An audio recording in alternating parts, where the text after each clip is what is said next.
Good evening, everyone. Welcome to tonight's study session. It's 5:45. We'll begin this study session, and Mr. Tice, the floor is yours. Thank you, Mayor. I guess this is on. You're on. We can hear you. Members of council.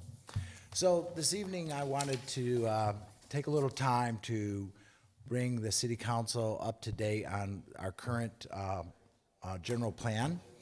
As you are probably aware, the state statute requires that cities update and reapprove their general plan every 10 years. So in Casa Grande's case, our 2020 plan, as we call it, was approved by city council and by the voters in 2009. So it's time to revise and reaffirm and approve a general plan.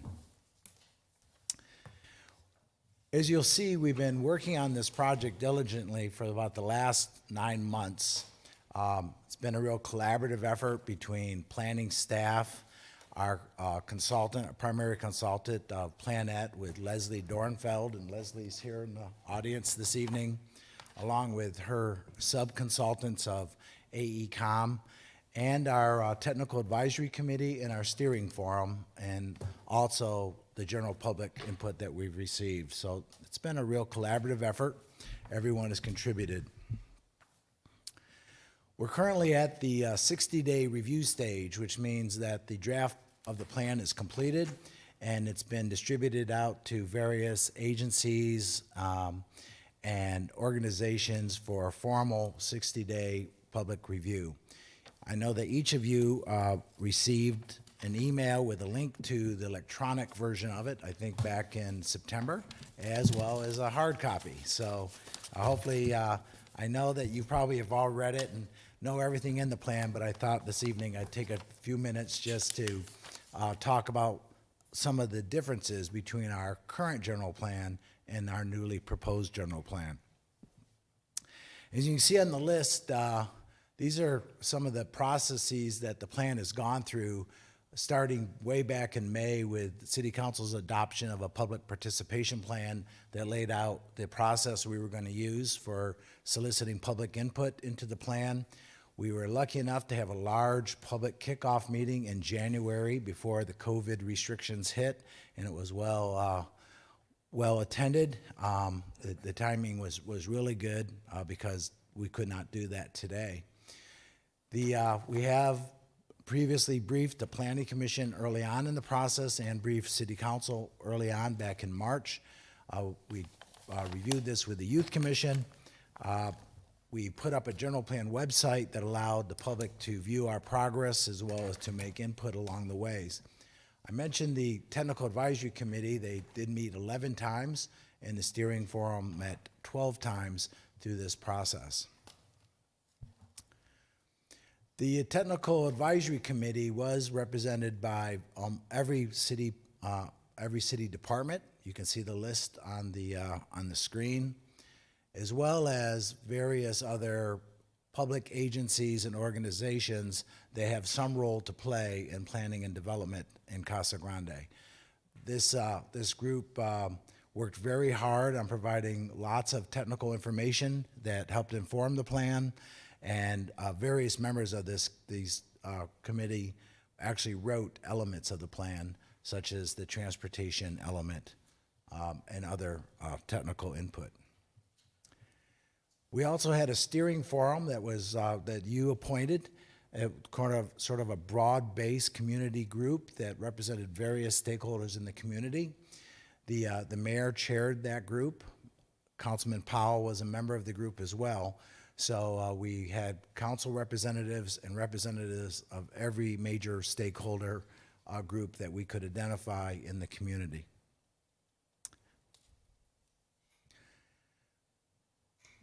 The general plan has various elements, and we're going to talk about some of those and some of the contents of those elements. But as you know, one of the things that are sort of the foundation of the plan is the land use element. It's probably the section, the element that we use in the planning office on a daily basis, Planning Commission uses, and City Council uses on a regular basis to make land use decisions and help to guide us.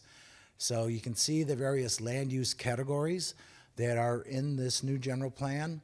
They're all the same as the existing categories with the exception, with two exceptions. One is we've introduced a new downtown land use category, and we'll be talking about that a little bit more. And we've combined the rural and agriculture categories into the rural. This element does contain a land use map, also a section on accommodating growth, and a section on future annexations that we should be thinking about. This is the land use map itself. You can see the new downtown in the middle. That's the new downtown core. There's a blow up of that later in the presentation. I'll be talking about that a little bit more. And there's also an expansion of the industrial area that I'll be talking about as well. So those are the most significant changes to the land use map. In a minute, you're going to see that the amount of land in each of these categories stayed essentially the same. The distribution was changed a little bit based on appropriate decisions on what the appropriate land uses should be and are today. The other elements in the general plan are listed here. All of these are mandatory elements under the state statute, with the exception of economic development and historic preservation. Those two elements are optional elements. They were in our prior general plan, and it was decided to continue to include those in this general plan as they're important to the community. The historic preservation element was essentially developed by the Historic Preservation Commission, and the economic development was driven significantly by our Economic Development Department. This general plan is broken up into three general themes, one called growing economy, the other is enhancing quality of life, and the other is environmental sustainability. There are different elements that we've grouped under these themes. You can see those on the screen that relate to one another. The name of the plan, the branding of it, if you will, was a growing horizon, which really relates back to the growing economy of Casa Grande. When we started this process, there's a lot of discussion about what changes might need to be made to the existing 2020 general plan. And I think the general consensus was that the existing general plan was fundamentally sound. It was a good plan, had good bones, but it needed some revisions around the edges to address some emerging community issues that weren't necessarily significant issues when the 2020 plan was created. And those issues are listed here. The first is really that we have limited water resources to support growth and development. How is that going to change how we're planning our community? The desire to promote infill of vacant land that could be easily served by existing infrastructure and city services. The need to expand housing choices to accommodate all levels, all income levels and demographics. The desire to bring new activity and development into the downtown area, and to drive growth through the creation of new quality commercial industrial development as well as well-paying job. So with these community issues, we created what are known as the founding principles for the plan. They kind of morphed into these founding principles that helped really drive what the plan was going to be and where it was going to go. I'm going to talk about some of these a little bit more detail later on in the presentation, so I won't go into those in detail, but I will say that pretty much every change that was made to the general plan was made to implement one of these founding principles. And I think we discussed these early on in the process because they were all kind of formulated before we really delved into rewriting the plan.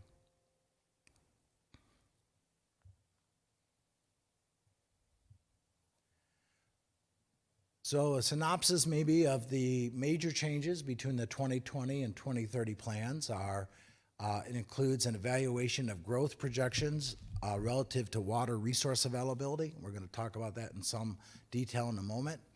We created a new downtown land use category in an effort to facilitate downtown development. that kind of keyed off the Urban Land Use Institute charrette we had downtown, and that discussion where many of those same concepts that technical team suggested have now been incorporated into the plan. We've provided additional opportunities for middle density housing in the land use category to improve housing choices. In the planning jargon, this is called the missing middle.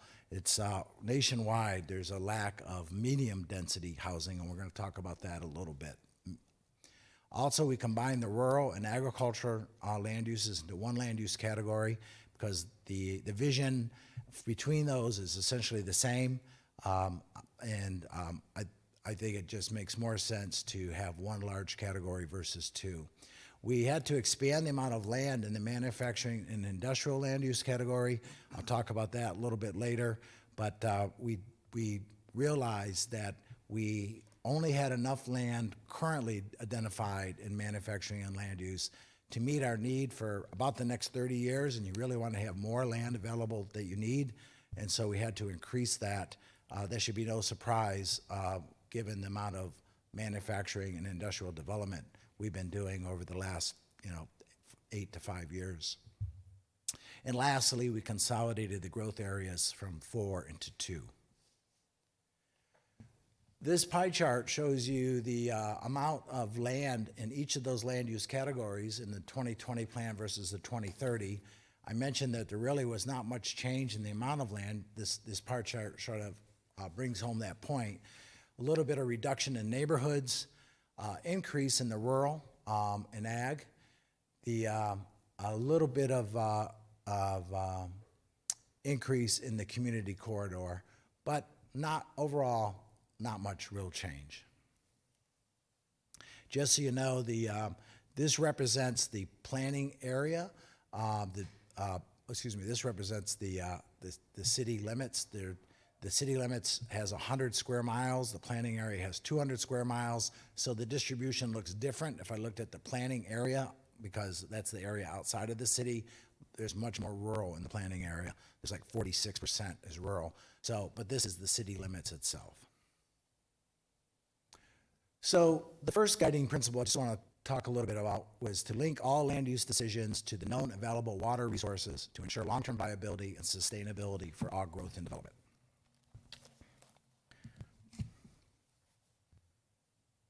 The actual statute for general plans requires a water resource element that we provide one, and it specifically requires us to look at 3 aspects of water resource.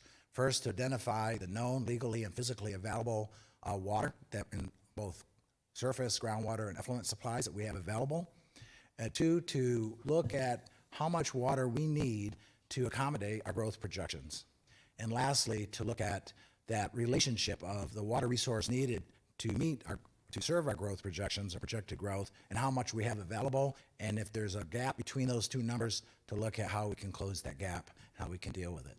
So that's the statute requirement, and hopefully I think we did a pretty good job of looking at all 3 of those. So the first thing we really looked at is, well, how much water are we really using in Casa Grande?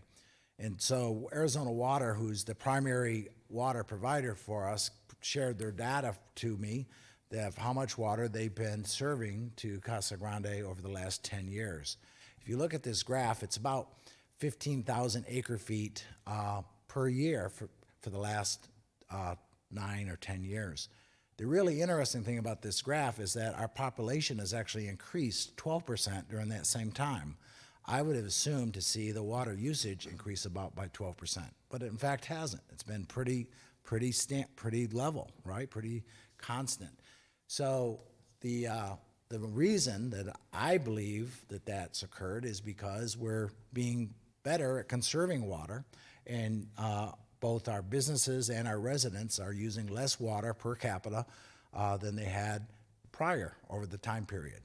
So that's a really good trend, and I guess we need to continue to focus on that trend and to emphasize it. You're going to see that our population projection for the next 30 years is to essentially double our population from 60,000 to about 120,000. Those are the numbers that were generated by the state demographer's office. We actually had two other sources of population projection, one done by my office, and as well another one done by the Maricopa Area Council of Governments. And all three projections were essentially very close together. And so we decided as a group to use the state demographer. So if you think about the population doubling over the next 30 years, logic would tell us that our water consumption, unless we intervene in some way, is going to also double. And so you would see it's going to go from 15,000 acre feet to 30,000 acre feet. That's essentially how much water that we need to support our growth. You're going to also see that one of our goals in this element is to actually try to increase conservation and reduce that consumption by about 15% per capita over the next over the time period here, to continue those conservation efforts to drive the water usage per person in households and by businesses down to use less water. We still are going to be needing about 25,000 acre feet per year by 2050. So what's some of the more details on what's driving that water usage is, the biggest component of water usage is residential, specifically single-family homes. That's the biggest user of water. This chart tells us that if we are going to increase our population, basically double it, we are going to essentially double the number of housing units that we have in the community. Today we have about 22,000, a little over 22,000 housing units, and by 2030 we're going to have close to 45,000. So we're going to essentially double the number of housing units over the next 30 years. So if we're going to have about population growth for the next 30 years is about 61,000. It's essentially doubling what we have today. It's about where we are. We're going to need about 22,000 new dwelling units to support that additional population. Today I'm going to tell you that about 90% of, 85 to 90% of our new dwelling units are single-family detached. As you probably know, you have lots of single-family detached homes being constructed in the community. You have some manufactured home parks being constructed, and you have very few apartments being constructed. Our housing element and our housing expert tells us, Rick Elliott from Pollock and Company, tells us that really what we should be having is more of a ratio of about 70% single-family, 15% apartments, townhomes, condos, and 15% manufactured homes and park models. So the trend of so much single family, we think, will be slowly changed with the introduction of more apartments, condos, townhomes. We think manufactured home parks won't increase. They're technically about 15% of the total today, but the real growth will be in apartments, condos, and townhomes. So if you look at the additional, at 22,000 new dwelling units, and if you assume 70% of them need to be single-family homes, you come up with the number that you need about 15,000 or so new single-family homes to accommodate the growth over the next 30 years. And the addition, the remainder of the units, 6,600, will be met by apartment units, manufactured homes, condos, townhomes. So that's what we need to know. Do we have enough water to support 15,000 new single-family homes and 6,600 new apartments and condos? Are we still on water? Okay, Yes, we're on water. question. So to answer that question, we looked at how many certificates of assured water supply do we have out there that have been issued and not used. So we went into the ADWR database. We were able to obtain information on all of the certificates of assured water supply that have been issued, and then we looked at the vacant lots, and we mapped where they are, and here's what we found. You can see that we have about 21,800 vacant lots with certificates of assured water supply. The interesting thing about that is that The majority of those certificates are associated with preliminary plats. We have final plats, which are being built on today, but the Arizona Department of Water Resources issued certificates of assured water supply for preliminary plats as well. So we have a lot of preliminary plats that have come through, partially through the system. They have to come back to council's final plats and get approval. The other thing that we found out that was interesting that I really didn't know is that there's over 3,000 condo sites that have certificates of assured water supply. So, and those are distributed throughout the community too in different locations. So in fact, we can build new townhomes and condos and sell them because they do have certificates of assured water supply. So our summary of that data was that Casa Grande, in fact, does have enough vacant lots approved with cause to meet the projected population growth in single-family home construction and townhome and condo construction over the next 20 to 30 years. The reason why it's 20 to 30 is all depends on how many units we're building per year. If I stood here making this presentation 6 months ago, I would tell you that we're doing 500 to 750 homes per year. Today, I'm going to tell you that we're going to do between 1,000 and 1,200 per year. So the rate of growth has really increased over the last 6 months. Whether or not that's sustainable, I don't know. But somewhere between 20 and 30 years, we have enough supply of vacant lots with assured water supply certificates to meet our demand. What that also tells me, though, is that we need to be thinking in the future about what do we do to sustain growth and development beyond that time frame. Because it's likely that, whether or not ADWR decides that there's actually more water in the basin than they think there is today, that's an unknown.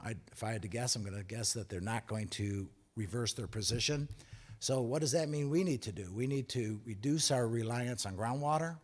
We need to invest in sustainable water supplies, and we need to use the water that we have more efficiently.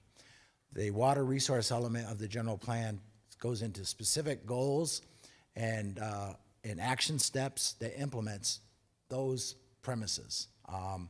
Again, to implement water conservation measures to reduce outdoor use of water. That's the big user, is actually outdoor irrigation, specifically with single-family homes. To reduce the daily water per capita by 15%, to maximize the use of effluent as an alternative to groundwater in appropriate applications, and to develop additional water supplies to reduce the dependency on groundwater from the Pinal AMA. Mayor, is it okay if I just continue and take questions and comments at the end? Can you write them down? I've written them down. Okay, all right, no, that's fine. Is that okay? Yeah, no, if that's what you're It's a doing. long presentation. I want to make sure I get through it and give you all the information there. Thank you, Paul.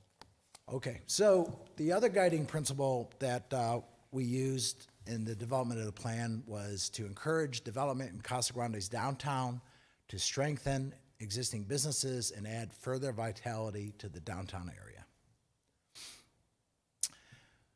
So we created a series of goals and action steps that we thought that would actually implement that strategy. One of them, and I think it's a really big one, is to focus on residential development opportunities and to provide an alternative urban living choice. So if you think about the downtown is one of those few areas of the city where people can actually live and walk to work in the industrial area, ride their bike to work in the industrial area, and all the jobs that we're creating in the industrial area are probably 2 miles or so from the downtown. It's a pretty short commute. Could work well with transit as well. The downtown has a grocery store and many other businesses that can support folks who are living downtown. And an introduction of new residential in the downtown area would do nothing but strengthen those kinds of businesses. The downtown does have some challenges to development, specifically our current landscape, stormwater management, and parking codes don't do a very good job of acknowledging the unique nature of downtown. And so we need to revise those codes to just, not treat downtown like it's normal greenfield, suburban kind of development, but it's more urban. So, and every community does that. We just haven't really done that in Casa Grande, distinguish the downtown development from other development. One of the goals is to develop a strategy for downtown development, redevelopment, and adaptive reuse. Create really strong people-first street design that emphasizes sidewalks and interface between the public and the stores, and eating areas and alternative transportation as well. And lastly, to preserve and adapt existing structures and historic assets that tie downtown to its agricultural and railroad roots. We have a very interesting downtown, has a lot of history to it. We don't want to lose that, but we want to try to bring more vibrancy and development activity there. So one of the ways that this plan tries to do that was by creating a new downtown land use category. As we created the new downtown land use category, and I'm going to tell you, we looked really closely at both Chandler's downtown and the Gilbert downtown and the transformation that they've gone through in the last 10 years, and we thought that those are really good success stories, frankly. But as we looked at our downtown, one of the things that came to mind was that really there's very little vacant land to develop in our downtown area. That meant that development was going to have to either tear down existing buildings and build new, or just to rehab and renovate existing structures. So what this plan did, though, was to try to add some vacant ground to the downtown. So the downtown core, as you can see here, has been expanded to the west and to the south along both basically Choo Choo Highway as an entry to the downtown from the south, and to Gila Bend. The addition of that vacant land to the downtown allows for the development of new development in downtown, whether it be residential or commercial. But we could get some new construction to complement the existing historic and downtown fabric that we have today.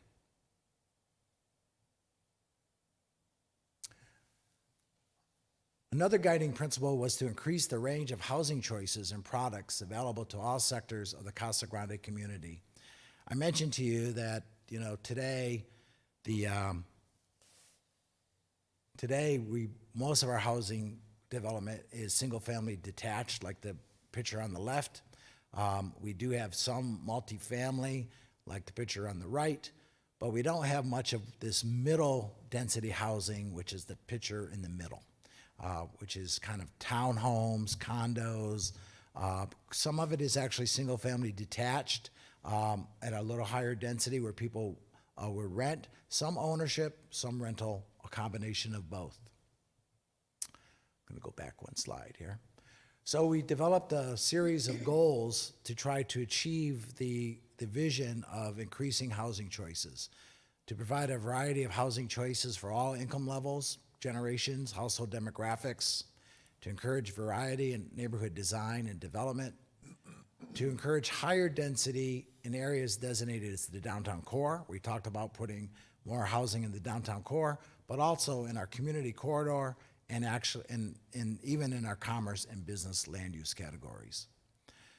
To be sure, though, that we are, when approving new developments, that we ensure compatibility of our new higher density developments when they're adjacent to residential areas. We've been doing that, if you recall, as we have lots of zone changes. We impose conditions of record, for example, to limit height, increase landscape buffers, those kinds of things when we have use-to-use compatibility issues.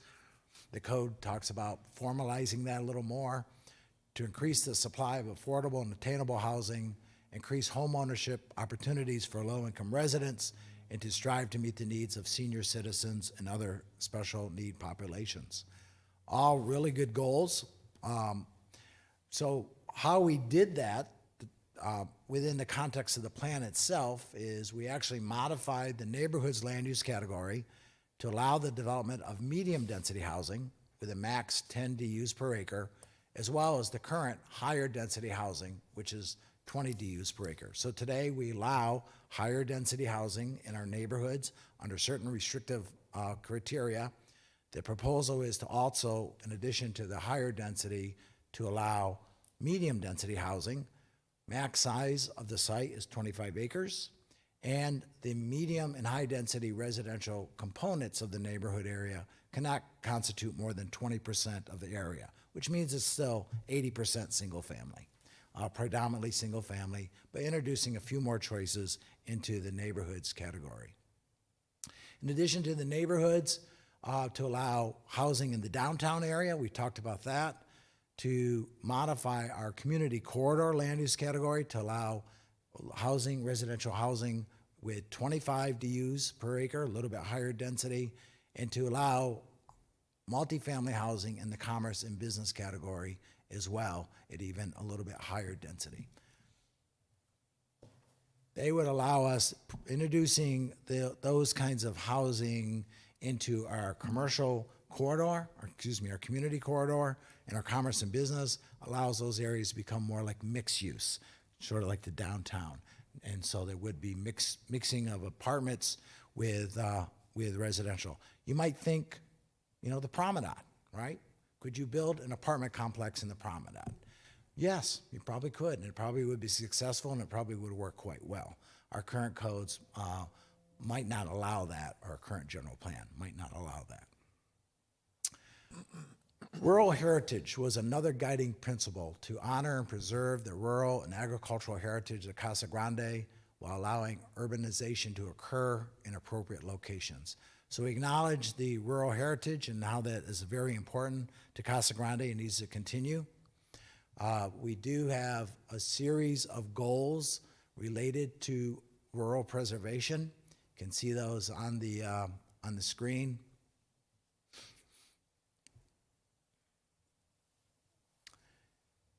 Actually, we had a lot of goals for preserving rural character. I think and many of those were very similar to the goals that we have today in our current general plan.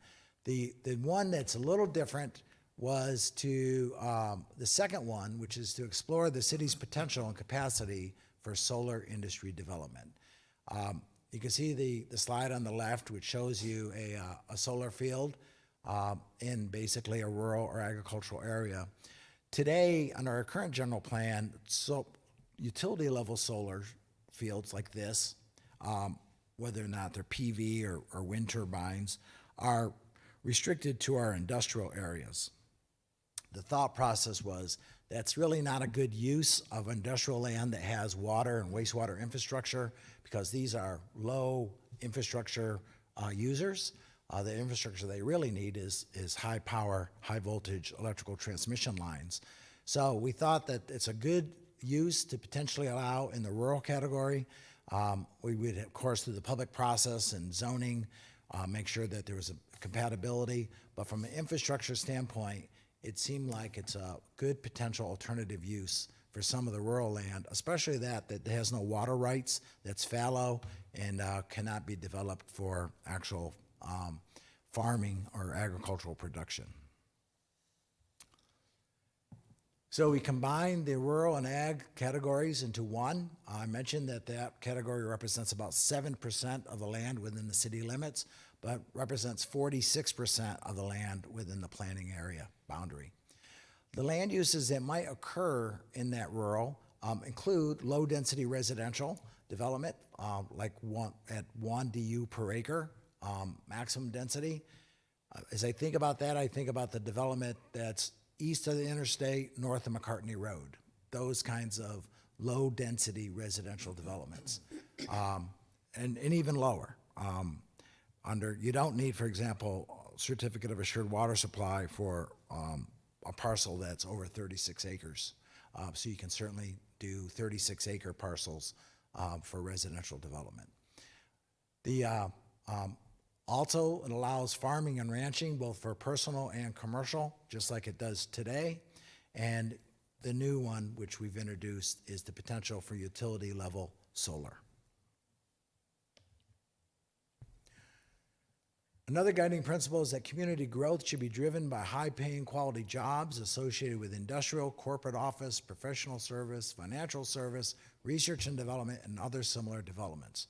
You know, I think we've done a great job as of late with our economic development activities. It seems to be the major driver of growth and development in this community versus being a bedroom community. I think it really sets Casa Grande apart from a lot of other communities to sort of grow your own jobs and grow your own growth. This plan suggests that we should continue doing that. Has a series of goals to try to continue with that trend.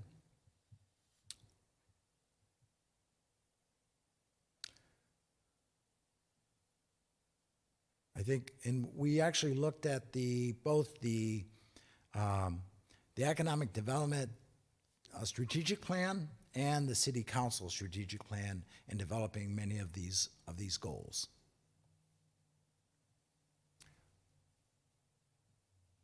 In addition to the industrial development, there's a guiding principle to support our position as the commercial center of Pinal County. We are the commercial center of Pinal County, and the plan advocates for that to continue.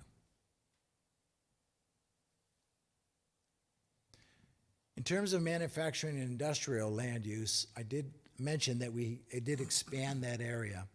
What we found is that what we did is we looked at how much land we had currently in the city in each land use category, and then we projected out 30 years how much land we would need in that category based on our current trends and the data that we had available to us. And what it showed us in the manufacturing and industry category was that at the end of 30 years, we would have consumed all our manufacturing and industry classified property. So that's within the city. So that showed us that there was a need to expand that amount of land. There really was not much room for expansion of that within the city itself. So we looked at expansion into the planning area, which of course, that's what the planning area is for, is to allow, excuse me, future growth. So we expanded it south of the Gila Bend Highway. We extended it south of Selma down towards the 8, and on the little bit to the east and south as well of the current industrial area. It's all contiguous to the existing industrial area, and it expands into the area that needs to be annexed. It's in our planning area. It would need to be annexed, but it all looks to be able to have infrastructure provided to it with relatively easily. One of the other emerging community issues that I talked about was the fact that we needed to do more infill. As this aerial photo shows, we have lots of little vacant sites throughout the community. This is one around Treckle and It's by Lowe's. oh, is it Lowe's? Sorry, Mayor. That's Pier. Yeah, Pier. Lowe's and Thank you, Mayor. Yes, Pier and Florence. Lowe's is So, in the middle there. so we have lots of vacant infill sites that have infrastructure, all the infrastructure adjacent to them for development. The road infrastructure, the water, the sewer.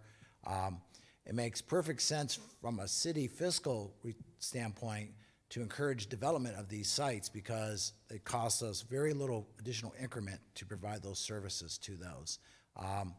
And so it's beneficial to the city, it's beneficial to developers because they have less development cost. So we created a series of goals to help facilitate infill, encourage and promote developers to utilize infill sites, direct growth to areas which provide the most sustainable, efficient, cost-effective use of infrastructure. And this one is on Treckle, this photo here. And to maybe most importantly, to consider revision of the impact fee structure to encourage infill development that requires little or no extension of infrastructure or city services. The state law actually allows us to do that. We haven't done that, but I think that's something we need to consider to help try to promote infill development as well.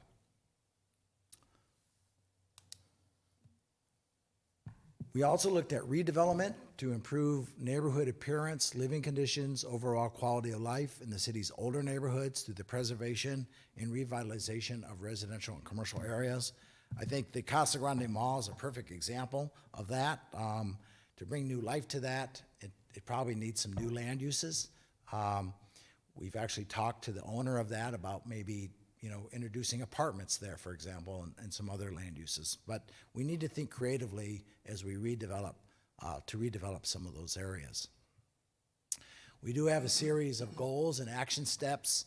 You can see there, one is, to revitalize commercial developments in older neighborhoods. And on the left, you can see a good success story of a renovation of a historic and older building to the Landmarks Event Center. And on the right, and on the left, you can see a building that has a lot of potential for renovation and adaptive reuse, which is the Casa Grande Hotel owned by us. We did map out the neighborhood strategy areas and redevelopment areas. You can see them there. We added the one that's on Florence. That's not one that we had identified before. That does pick up the Casa Grande Mall and some of the other developments along Florence that really should be our potential for reuse and renovation. And we've mapped the opportunity zones that provide federal tax incentives for development as well.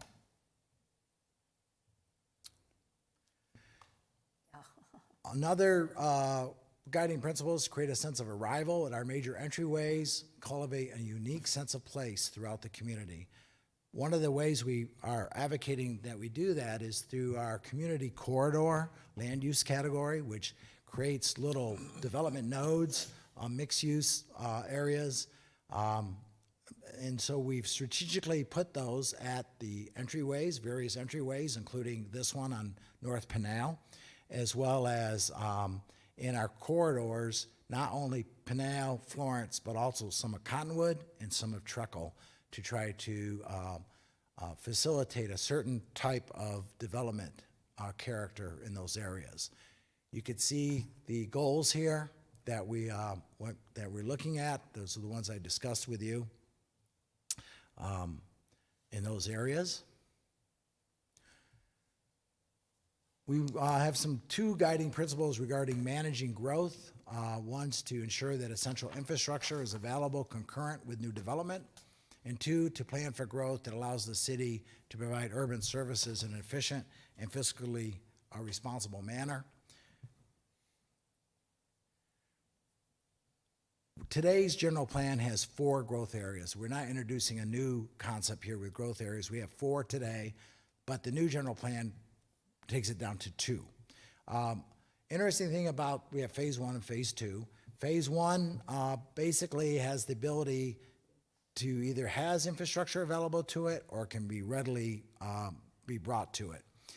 The interesting thing about phase 1 is phase 1 area has enough vacant land to more than accommodate all the growth we need in the next 30 years.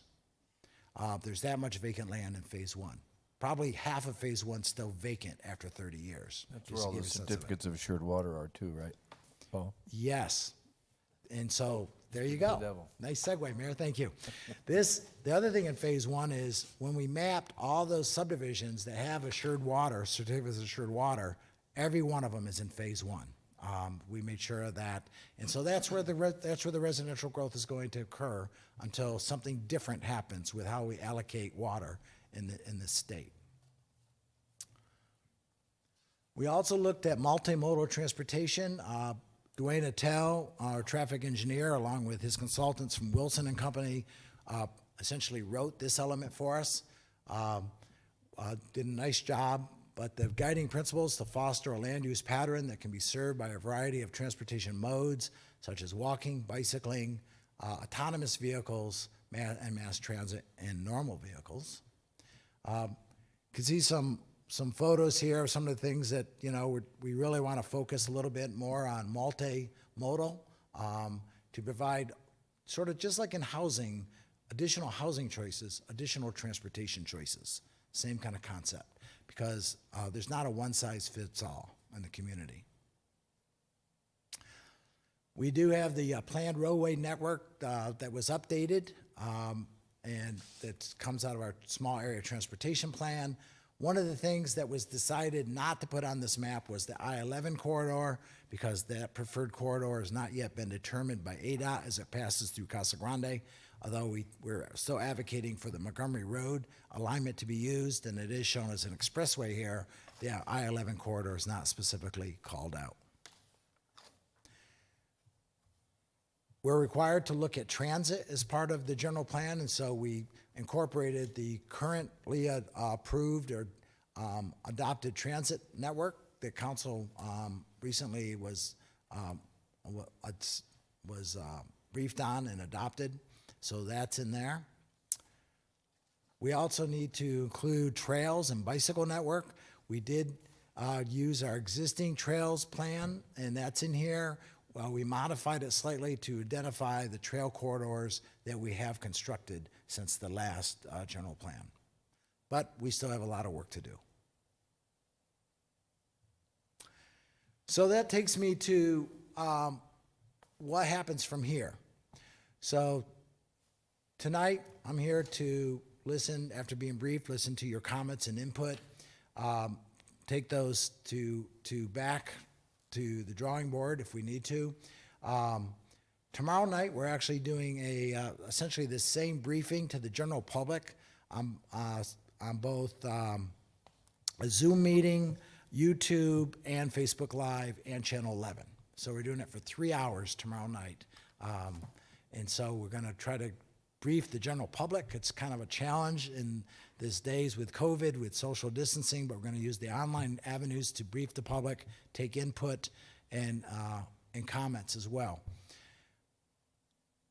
The plan is going back to the steering forum to talk to the steering forum about all the changes that might have been made between this draft and the final draft and the input we received. We're going to go to Planning Commission with a special meeting on November 19th that we're hopefully going to hold at the Community Rec Center. It's required to be a public meeting by state statute, and the Planning Commission is required to hold 2 public hearings at 2 different locations. So the second Planning Commission public hearing would be here in this room on December 3rd at their normal meeting, at what time the Planning Commission would vote on what recommendation to forward to City Council. City Council would hold a public hearing on the plan on December 21st, and then on January 4th, you would consider it for formal adoption and scheduling for the public vote. By law, the public vote has to occur about 120 days after your decision, so the public vote would be scheduled for a special election on May 18th, which probably would be a mail-in election. With that, I'd be happy to take any questions. Mary? I have like about 3, and I'll try and do it. First of all, I love the term attainable housing. I hadn't heard that before. That's a great term. I love the idea that we're looking at rural heritage in the plan. That's a huge. Really want to beef up our gateways. That's the first look at our community, and those looked really nice out there when they were first constructed, but I think we need something like 4 times that size. First question is, you speak of middle density. Can you give me a little bit of a definition on middle density? Sure. First off, in terms of just density itself, our single-family detached is built up to about 4.5 DUs per acre. So that's what our single-family detached is built at. That equates to lot sizes that are like 6,000 square feet and larger. So middle density, by definition, is something between 4.5 DUs per acre and 10 DUs per acre. So that's the actual density range. Now, what does that product look like? It can look like lots of different things. It can look like a build for rent projects, which is the single family homes that are built on a big one lot owned by one person, one developer, and they're not built for sale. They're built just to be rentals as alternative to renting apartments. Okay. In fact, you will see those in the near future, I'm sure, because there's developers, discussing constructing them in Casa Grande, but our code doesn't really provide very many good sites for where that might happen. Middle density housing may be townhomes, maybe townhomes that are for sale, that are attached units. They could be single-story townhomes, they could be two-story townhomes. We do have some historical townhome developments that in Casa Grande, like the Tierra Palmas kind of thing, which is kind of middle density. That is middle density, Tierra Palmas, if you think about it. And it's kind of was really creative for its day, but we haven't built anything like that recently. So we would be encouraging attached, could be detached with smaller lots, more common area for both ownership and for rental. And then as far as when you talk about, you had the numbers for detached, and then you had apartments and then park models.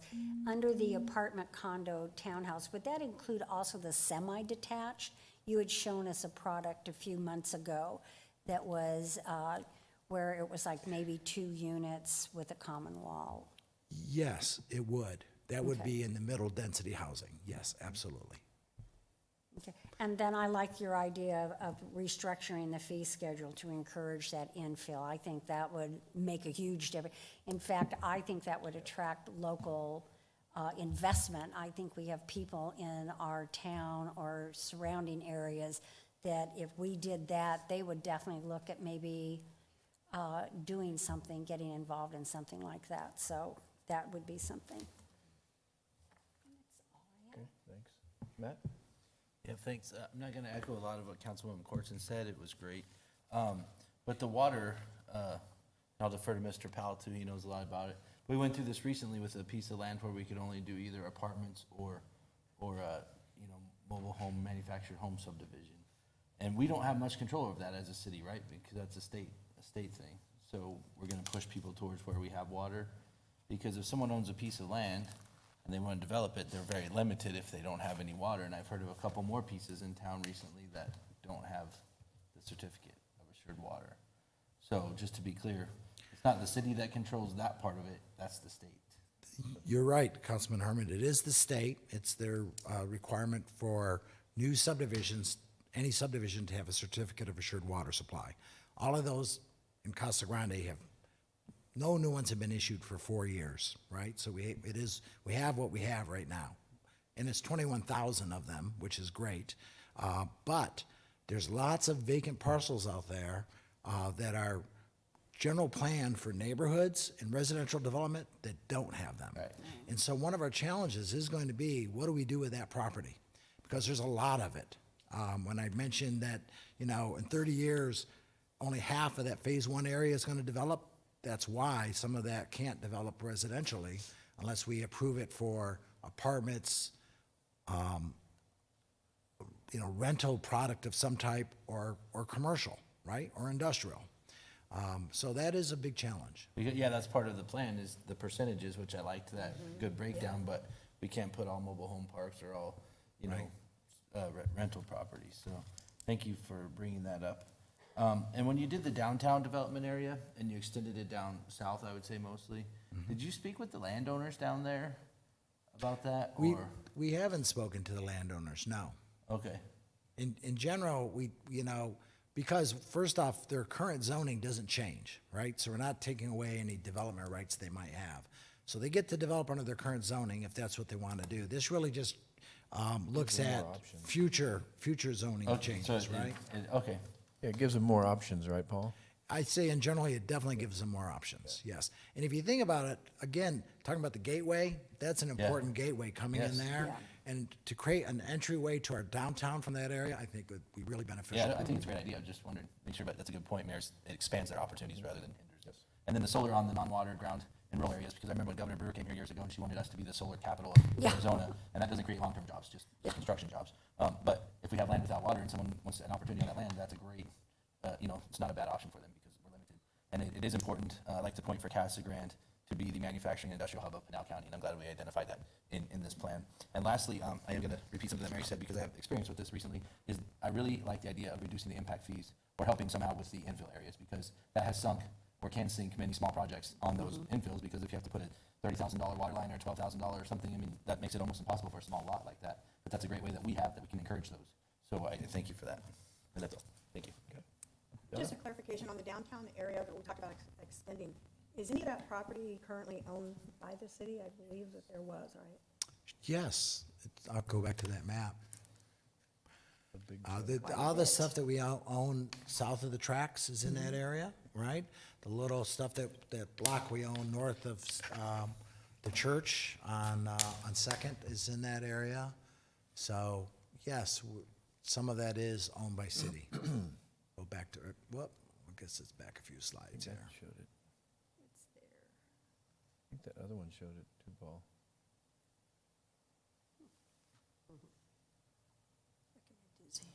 I think you went by it, Paul. I think you went by it, Did I? yeah. You know, and actually, don't we No, I have don't an think so. inventory list? Yeah, There's an that's what I inventory was thinking. I list. thought that was part of that inventory list. There is a in that big area. inventory I think list. it was the one of the down, you had, There it is. there it is, there you go. It's a long presentation, I know. There's 59 slides. It's this thick. Yep. Yep. Okay. Whenever somebody else. So which pieces are city owned there? The stuff on the other side of the tracks, you know, in the There's stuff on the north side of the tracks too, in the Yeah. little block on the north side of the And on tracks. Second yes. Street, Okay. Yes. yeah. Uh-huh. And I was talking about, on the other side of the tracks, I thought we had several on that inventory. Well, you've got the Shaughnessy House, you got the Mission, you've got all that property that's south Correct. of those two pieces of property, plus all the park, plus and you have east of there too, plus you east have of Florence the Street. the knock center there with the dog And we Control. have the auditorium animal control. is in there. You can see we went north of Florence too. I didn't talk about that. So this would be in the downtown auditorium, Yeah, the auditorium. right? Right, and I was thinking more on the other side of the tracks. Okay, thank you. We own all that blighted stuff down there. It's getting better though, I will say. New road too. Mr. Powell's keeping us on track on that. Mr. Powell, Yeah. you wanted to say something? Well, Lisa had ladies Oh. before gentlemen. Go ahead, Lisa.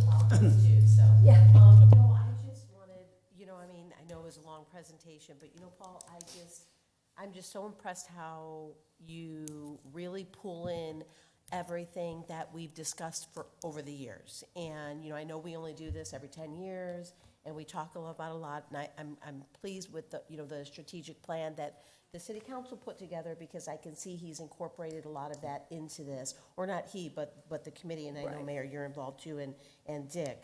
But, of course, I, love the expansion of the commercial and industrial areas. It just seemed to flow perfectly. The housing options, I'm super excited about. I just think it's something that we really need. And, we've been talking about it for so long, and I think as we look into the future with the growth, that's where it's going. And, people are looking for those options. So I was really excited to see that. Transit needs, I'm glad you did incorporate where we are and, what we can do in the future. And solar, I was glad that he put solar in there. That's such a big thing these days. So I just appreciate all the hard work. I know I've been to some of the community meetings, and people were really excited to take part of this and give their input. And so it's so nice for us to get this final product. I know there's so much work that goes into it, but I know it's not totally final yet, but I really enjoyed and looked forward to where you were, the final product here. So thank you for everything. Thank you. Mr. Powell. Well, your committee's done a good job. You've got a good leader. And I don't know about the chairperson, but there's several areas that I just think we're kind of naivete. Water, we do not have enough water. We do not have enough. If you'll look at what Arizona Water's getting there, they're pumping it out of the ground. They're getting the groundwater right now all over town. The water's a big issue, and I'll just mention this. The plan that I had and some others had presented on harvesting the floodwater from the Mississippi River. That passed unanimously, except for one vote in the Congress, or the House at the state level. It had to go then to the Senate, and then here came the pandemic. Everybody left, nothing happened. So we're gonna try to go after that again right after the first of the year, because, you know, that would put so much water in here. And it's surface water, as you say, is the best kind of water to have. So as I say, I think the water deal is tenuous, but if we can get some water coming this direction. One of the interesting things was Tom, my buddy, Lucero. Oh, Tom Tureen? Yeah. Oh, yeah. Yeah, he thinks that's a great idea, and he said, my God, it's just common sense, and you're taking the flooding, you're mitigating their flood damage they get every year, and you're bringing water down. So I think water is gonna continue until we get a way to bring in more water to be a problem. I think one of the words I like the best about the housing is compatible, because all of us get heat when you build something that's not compatible next to somebody else's, and they just don't like it. I think the compatibility is a big issue, and you know, when you do a puzzle, most of the pieces around it look kind of the same. And I think when you're doing your job, it's kind of that way. You have to pick areas where everything around it is kind of the same. So I think that was a really good thing to bring in. The downtown's not gonna go anywhere until we do something. One of the big opportunities we missed was when the at-work building was vacant. We should have gone in there and done some things to bring people downtown.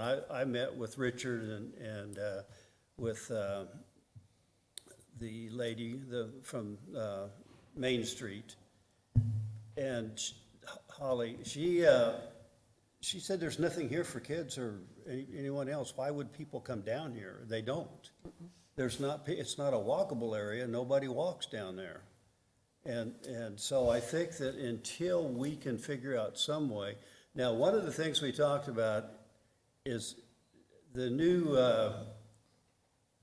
Circle Ks are pretty nice. And if we had one of those in the downtown, there's one around the corner, but you gotta have a bodyguard with you to go in. It's two pumps and a little scary, but beyond that, it's an hour, it's a mile trip to get gas for people. And that, and the food and the other things, that's something that would bring in people on a daily basis. That's what we need. I think, you know, the downtown is like a big mall, a big area without any anchor tenants. There's about 2 restaurants or 3 that people go to, and then the bashes. But we really need to work on trying to get some people in there. One of the other things is I don't know, Walgreens goes back and forth, but it would be a nice place for a Walgreens building downtown where people could use it and it's available. And those kind of things, I think Richard's gonna meet again, and then we drove across and looked at the south side. And we're gonna take a ride, Larry's aware of it, in a van and go through the south side. The road really just, I can't tell you how much better it looks with that nice, beautiful pavement there. And then it will extend then all the way down to Ash, which Ash and the road's good from there on out. We're not that far away from where a lot of people might want to live that are working out and the things that are going along on the road there, on Thornton Road. And so as I say, I think you guys have done a great job, and the one thing I don't understand is I-11. I know there's people said it's really dangerous, stay away from it, and others that say, you know, you're really missing the boat by not trying to get it laid out. Mayor, you probably know more than most about that, I guess, but I-11 is something that really would be helpful for us, that's for sure, and It's still coming.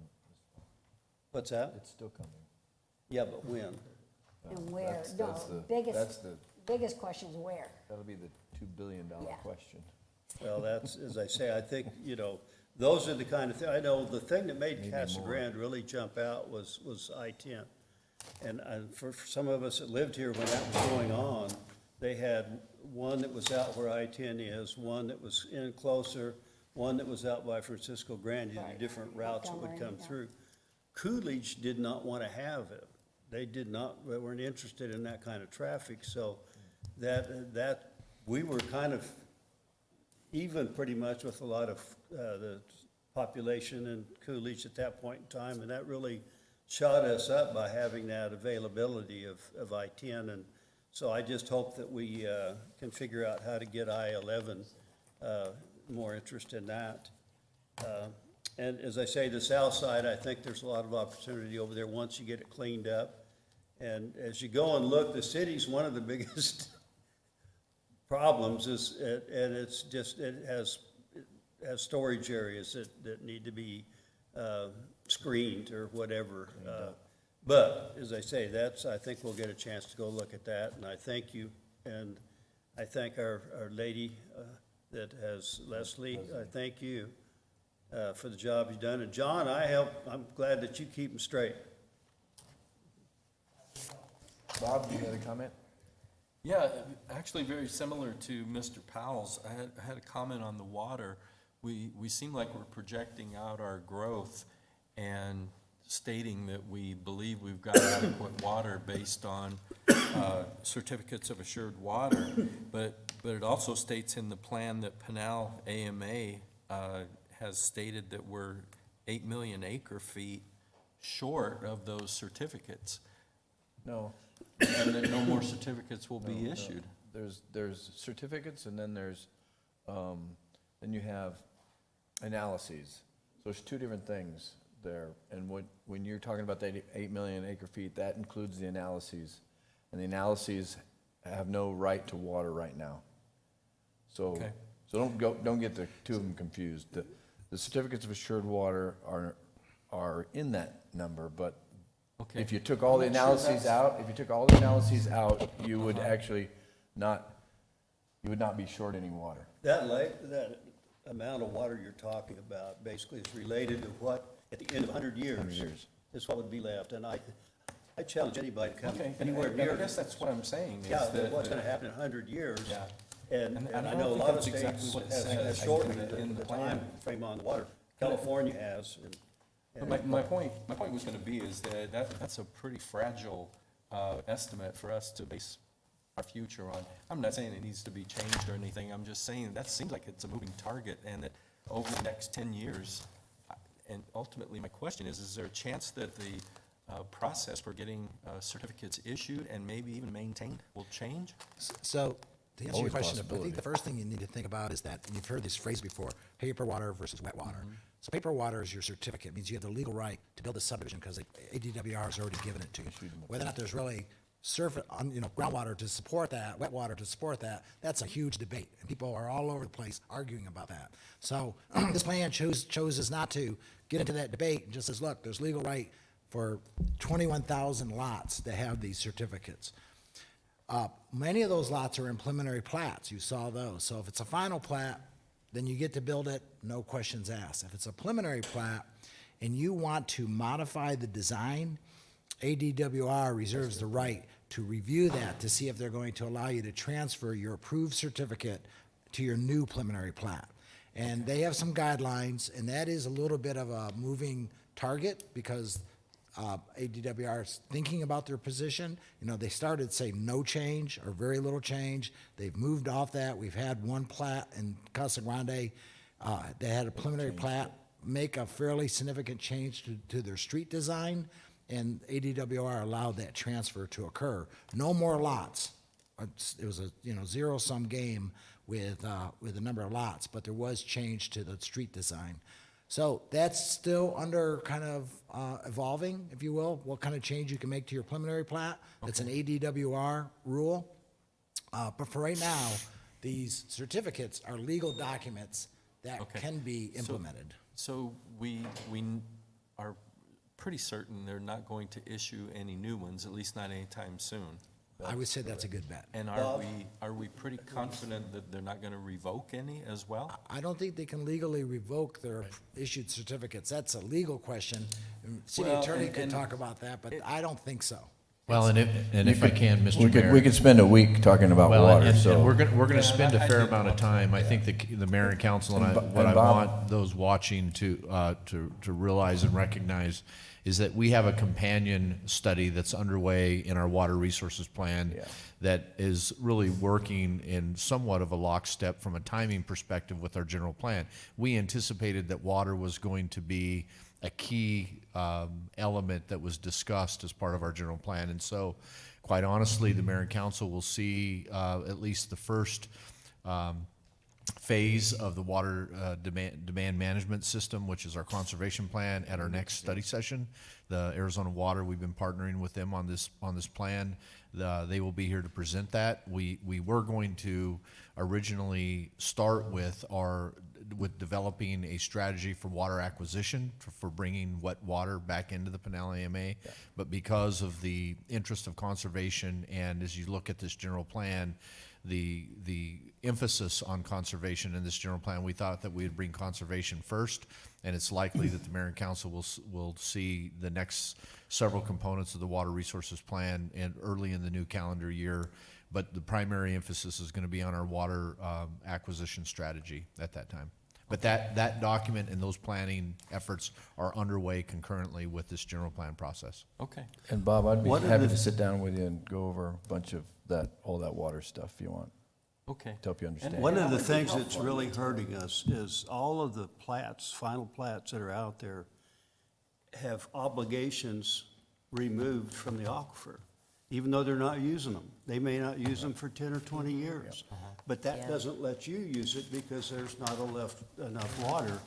And Somebody that's else has what a reservation. is really been brought up. I brought it up when we were up at the Capitol, is that there should be some kind of you can have it for so long, and if you don't use it, you lose it.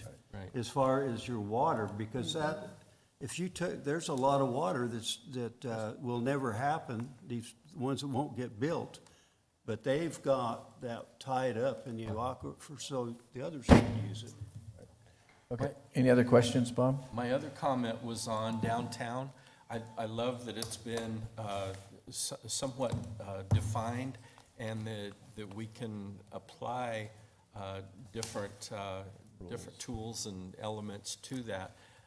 I had one comment that I think, as a council, we need to address safety and security, not because of reality, but because of perception.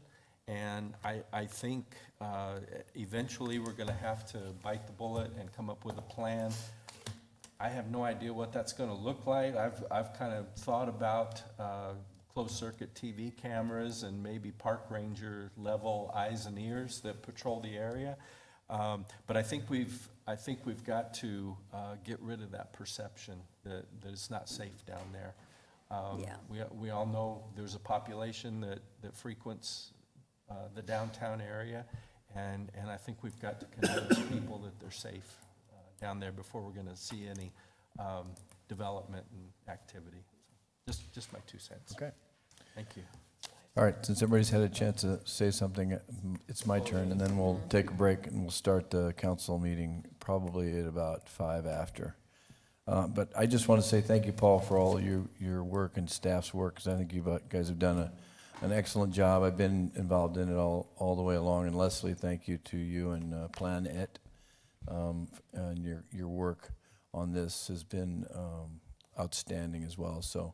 Yes. And kudos. recognizing John also is on our committee, and yeah, Mike's also on the committee, so there's several of us here that have been at all the meetings, and I think it's it's work well done, well put together, and I know we've got even electric vehicle pieces in here, we've got water conservation, we've got mixed density uses, so I think it's a really, really good plan. I think it'll be good for the city at least for the next 10 years.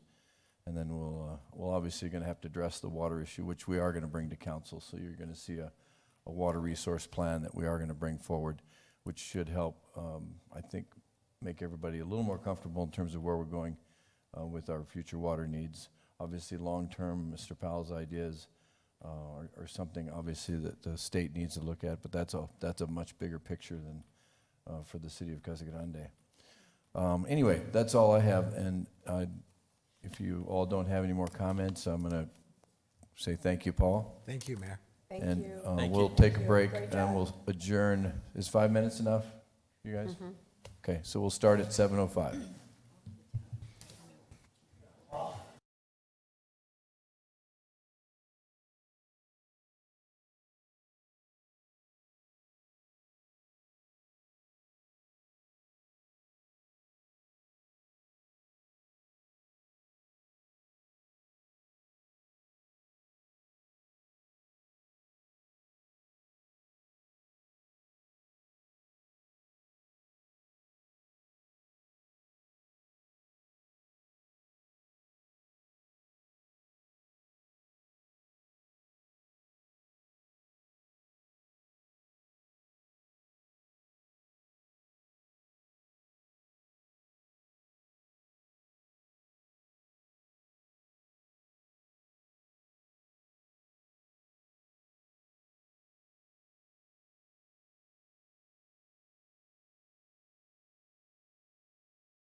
To tonight's city council meeting. It's 7:07, so I'm sorry I started 2 minutes late. First item on the agenda tonight, actually, is our invocation and our pledge of allegiance, and I think that Pastor Humes is here tonight. I saw Juan running around here with a boss hat on. And so, Pastor Humes, if you want to lead us in our invocation, and stay standing for the pledge of allegiance afterwards. Thank you. First of all, just good evening to everybody. And I'm going to ask us to do something a little different, if you don't mind, because it kind of was put on my heart. You don't have to touch, but if you can just reach towards somebody. So we'll make a connection, a spiritual connection, not necessarily the physical connection. Touch. 6 feet. Amen. If everybody will just take a minute to close your eyes. bow your heads and open your hearts. Father, we come here tonight to lift you up.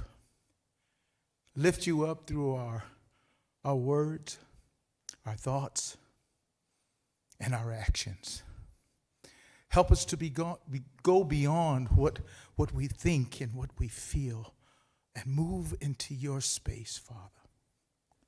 Help our leaders here today, the mayor and those on the council, and all of the leaders in the various auxiliaries of our city. Help them make decisions not just for today or for tomorrow or for next week, but for the generations, Lord. Help us to open up our hearts and our minds, and that you will open up the windows of heaven and begin to pour out your blessings.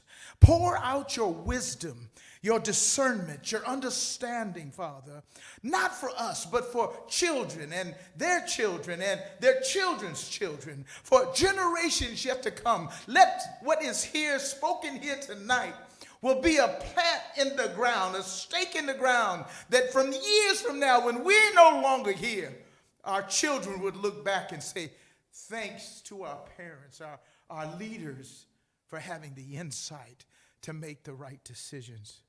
Help us, Father, tonight to remember that it's not just about our city. It's not just about our state or our nation. It's not just our families, but it's the family, your family, Lord. Bring us together. Unite us as never before. Tear down the walls that separate us so that we can all live together in these United States. Help us, help our leaders, Father, make the decisions that are not good for right now, but for our next generations yet to come. Help us put on our long distance glasses so that we can see further, go further, do more, and speak more to those who we have not seen. Help us now, Father, to fulfill your purpose and not our own. We ask this in your precious Son, Jesus' name, knowing according to Mark 11, 22, 23, and 24. Well, Jesus turned to his disciples and said, have faith in God. For if you do, you can tell the mountains, whatever the obstacles may be, to be cast into the sea. If you pray, believe, and have no doubt, then what you pray for, Lord, your word said it shall be done. So, Father, according to your word and not ours, this thing is done. It's done, it's done, and the blessings are coming, coming, coming. In Jesus' name we pray. In Jesus' name we pray. If you want to say it with me this time, in Jesus' name we pray. Let everyone say amen and thank you. Amen. Amen. Please join me in the Pledge of Allegiance. I pledge allegiance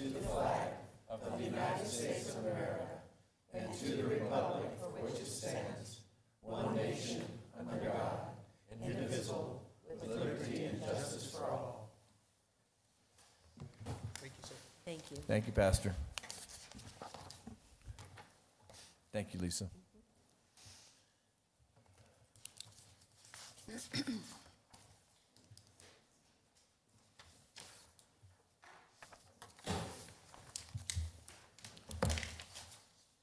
All right, please let the roll call show that all council members are present. Mayor McFarland, I move that we move approval for the city council regular meeting minutes from October 5th, and that we accept for the record the Casa Grande Youth Commission minutes from June 25th, the Casa Grande Youth Commission minutes from September 12th, and the steering forum minutes from August 13th, 2020 as presented. Second. All right, it's been moved and seconded. All those in favor signify by saying aye. Aye. Aye. Any opposed? All right, next item is item D, claims. Mayor McFarland, I move to accept and pay the claims dated September 30th, October 13th, 2020 as presented. Second? All right, it's been moved and seconded for the claims against the city. All those in favor signify by saying aye. Aye. Aye. Any opposed? Okay, claims are approved. Meeting agenda approval, is there any change in the meeting agenda? Staff? Anyone from the council? Seeing none, then I'll entertain a motion to approve the meeting agenda as presented. So move. Second. It's been moved and seconded. All those in favor of approving tonight's meeting agenda, please say aye. Aye. Any opposed? That was an aye for me, too. Forget to vote. All right, next item is the consent agenda. All items listed with an asterisk are considered routine matters and will be enacted by one motion, one roll call vote of the council. There'll be no separate discussion of these items unless a council member or member of the public so requests, in which event the item will be removed from the consent agenda and considered in its normal sequence of the agenda. Mayor McFarland, I move that we pull G7,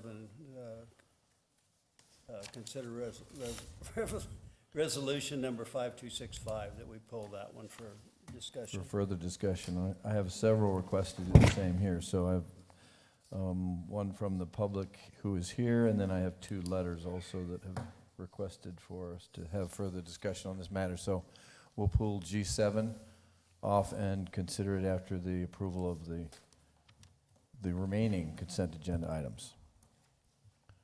If I can get, Mayor McFarland, I move we accept the consent agenda, except for G7, which has been removed as Second.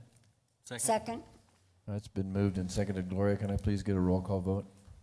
Councilmember Huddleston. Yes? Councilmember McBride. Yes. Councilmember Herman. Yes. Councilmember Cortson. Yes. Councilmember Powell. Yes. Mayor Pro Tem Fitzgibbons. Yes. Mayor McFarland. Yes. All right, since we pulled G7 off, the last item on the agenda, this is Resolution 5265, which was authorizing the grant application to the Federal Transit Administration by the Arizona Department Multimodal Planning Division. So I know I have several comments here, one in favor of, so do you want me to read these into the minutes, or can I give them to Gloria and paraphrase them? Mayor, generally, comments that have been received, according to our rules, become part of the record once they're given to Gloria. They generally are not read into the record. Okay. But they are part of the record once they're given to the city clerk. Okay, well, I will give, this is one from Ernie Felice, and he is actually in support of the public transit, so I'll give that to you.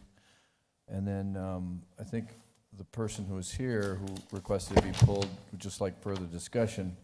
And I know there's also some discussion that the council wants to have, so I'll open that up.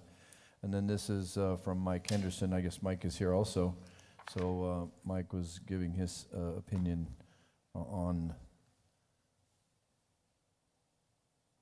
this. So you have that one, Gloria? I think you have that one, don't you? Okay. And then I think that's it. So here, I'll give them to you.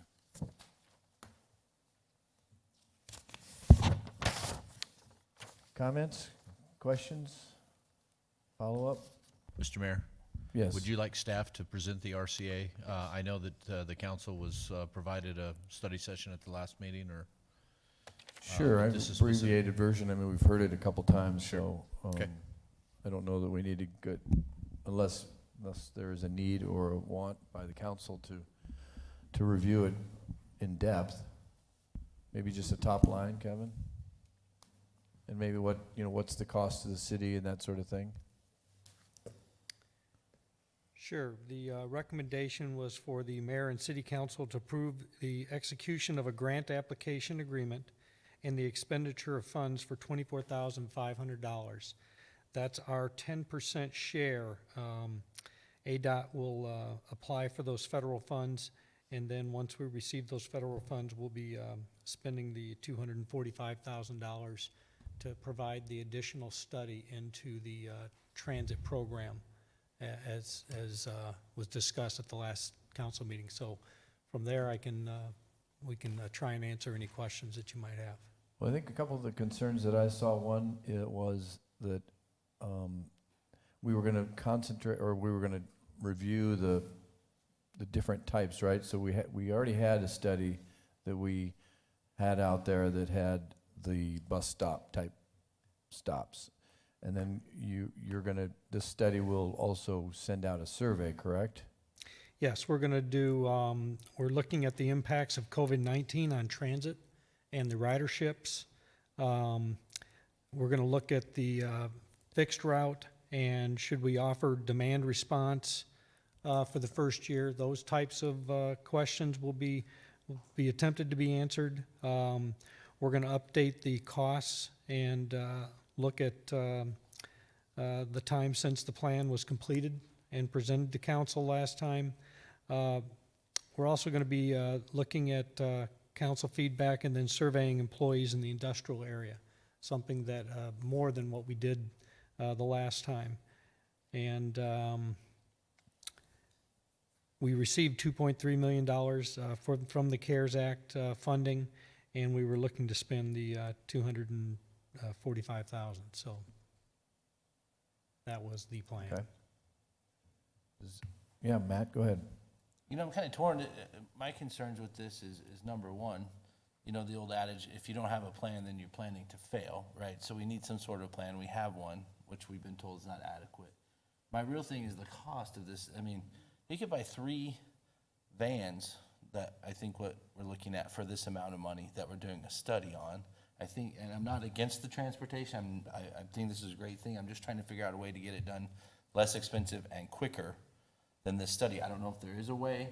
I mean, we've done it before, but it's just the most people that I've talked to, the heartburners with the cost of this. I mean, it's a very expensive study for our, you know, for 50,000 to 70,000 person town, which we already have a study. But again, on the other side of my mouth, I'm going to say we need a plan, or else, you know, that's kind of what, you know, as Mr. Henderson was saying too, is what we need to concentrate on what our goals are with this thing. So the timing and the cost would be my 2 biggest, or not the time, but the time it takes to do the study. So. And how long was the study for? I'm going to let some smarter people than I Okay. respond to that. And I want to say it's not against you guys at all. Like, I mean, we want to get this done. It's just, you know, I have people talking to me saying, you know, we could hire full-time people for a year, you know, whatever. So at the last council study session, I think you asked the question, or Donna did, I couldn't remember exactly. And the biggest bulk of the cost is going to be this employee-based survey. These are going to have to be paper surveys, you know, and a lot of footwork and handwork, inputting all the data. In a typical study, we typically spend about $80,000 in our public engagement, anywhere from $80,000 to $100,000. That's where the bulk of this money, and we don't have to do an employee-based survey, absolutely not. We could do this as a technical update, maybe take the $24,000 and use that to do a technical update. It'd be very quick, and yeah, I mean, that survey is going to be where the bulk of the money is going to be coming from. Go ahead, Mary. So who identify the employees that, and the numbers and who they are? Who are the employees you're going to be surveying? I'm assuming they're employees throughout our city. Sure, at the last study we did, you know, mostly employers. But, you know, like along Florence Boulevard, we found McDonald's and Burger King and all those employees had a real interest, it seemed like, in transit. Then the Lucid employees, Abbott Labs, all those out in that direction. So, you know, as many of the employees around town as we can. And that's and that's the thing that I'm saying here is those are the people that have the need, and that they are one of our main targeted areas. And again, hopefully we would look at the cost, but I definitely see that it's a cost that we need to spend. You know, again, be cautious, be frugal what you can. But these are the people, to me, who are going to be the majority users of that system. And I feel it's extremely important that we hear them. And you have employers. Employers, they're here in the office. They're not there trying to start that car that's not starting up. Or they're not there when the wife has to use the car to go to the doctor's. You know, that sort of thing. That's the people I want to hear from.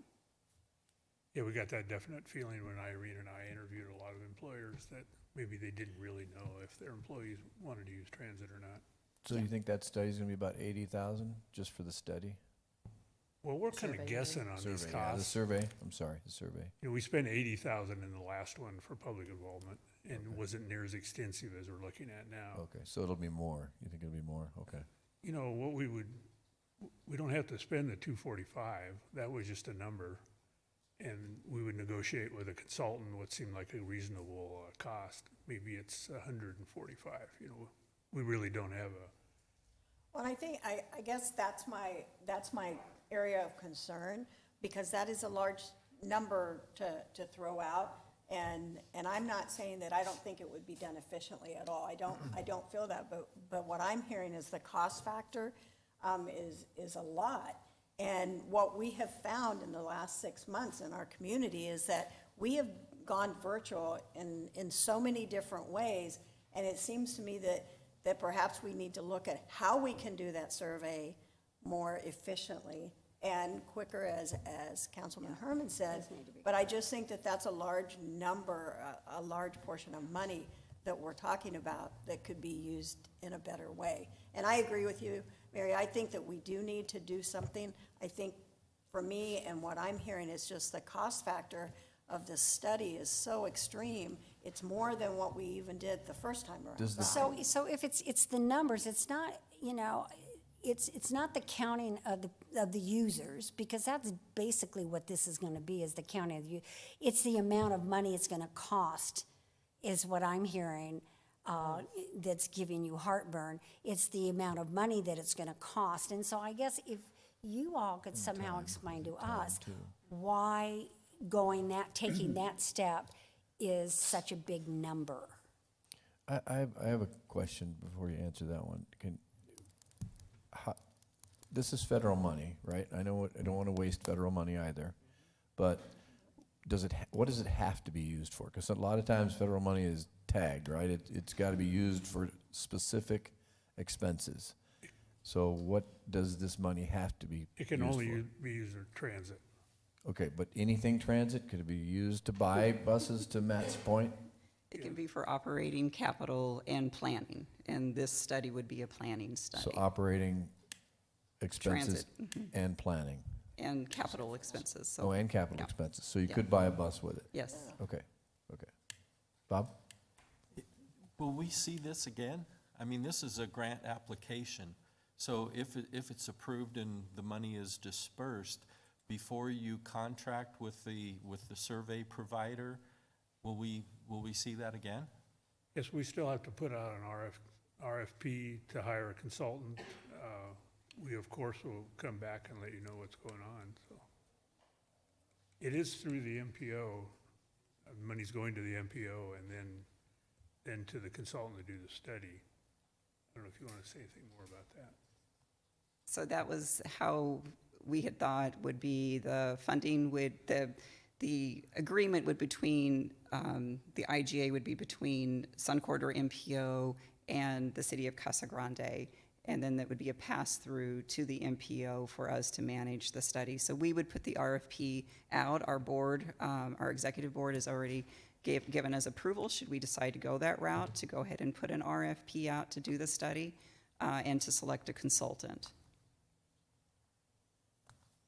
Okay, it just seems like the rub is we're spending $250,000 plus on a survey, and I don't know that that's entirely accurate. It seems like this right here is a grant application for that fund. And a lot of times grants are for a larger amount, and you only spend a fraction of it on the. So we can't directly apply for the CARES Act funding. So we have to have ADOT apply for us, because for us to apply directly, we would have to be designated to receive federal transit money by the governor. And we don't have that right now. Now, we are working on that concurrently with all this. So if we had that designation, we could just apply for the money ourselves, but we can't. So we're asking ADOT to apply for that $245,000 for us. So that is a grant, more or less. You know, all this money is really grant money from FTA. It's just more sure than that. You know, it's not a competitive grant. It's the money's there, we do a good proposal, it's our money. Matt, go ahead. Yeah, so if we say up to $245,000, if you can get the study done for $150,000, do we keep the rest to spend on other On a parts bus? of transportation? That's a good Not a one. bus, a van. A van, A sorry. va- Yes, a minibus. I mean, I looked them up the other, they're like 80 to 100,000 bucks, basically. So whenever you submit your grant application to FTA, when ADOT submits that, you have to have a scope of work of what you're going to be utilizing that funding for. It has to be pretty detailed. I'm not sure exactly how that would happen. I don't know if we would have to submit like an amendment to that with that new scope of work to include purchasing a van or whatever, but I'm sure it could probably be done.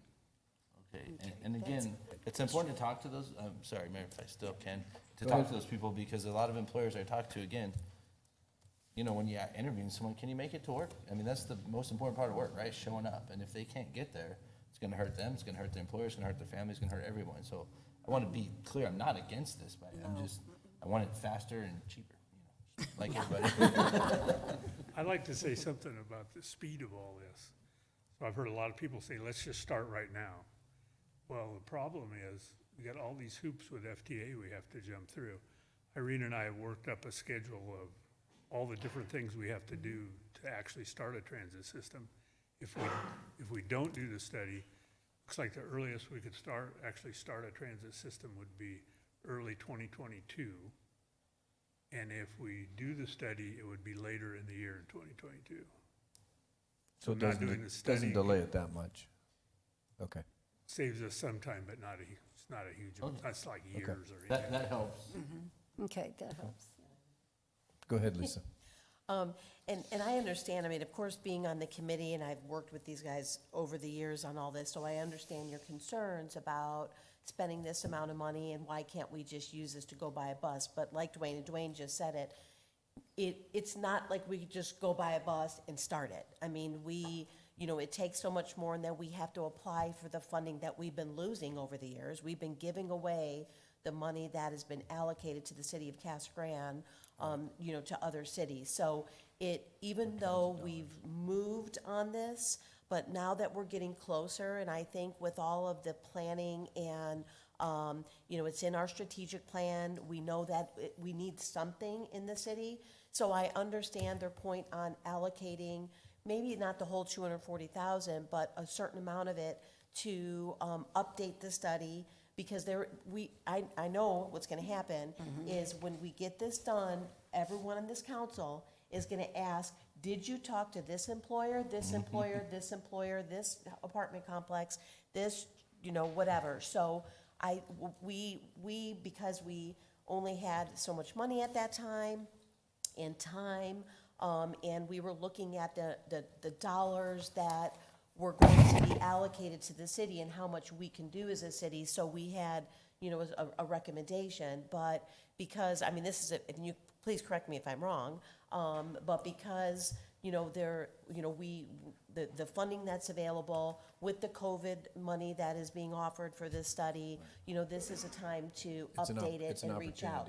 Now, I understand, and Mike Henderson is here, and he was on the committee, and Mike, he's behind you back here, gave us all an email with some recommendations, and I think Mike had some great recommendations on the scope of work, what's gonna be included in this study, who's gonna be involved on giving input that we didn't have before. And I think that was my question that I brought up to Larry before we pulled this, because I was gonna pull it also, is, the possibility of expanding that group to include, like Mike mentioned, real estate, development people, employers. Of course, he had on here, the medical community, which we had, I believe, in there at that time on our old study, senior resources and agencies.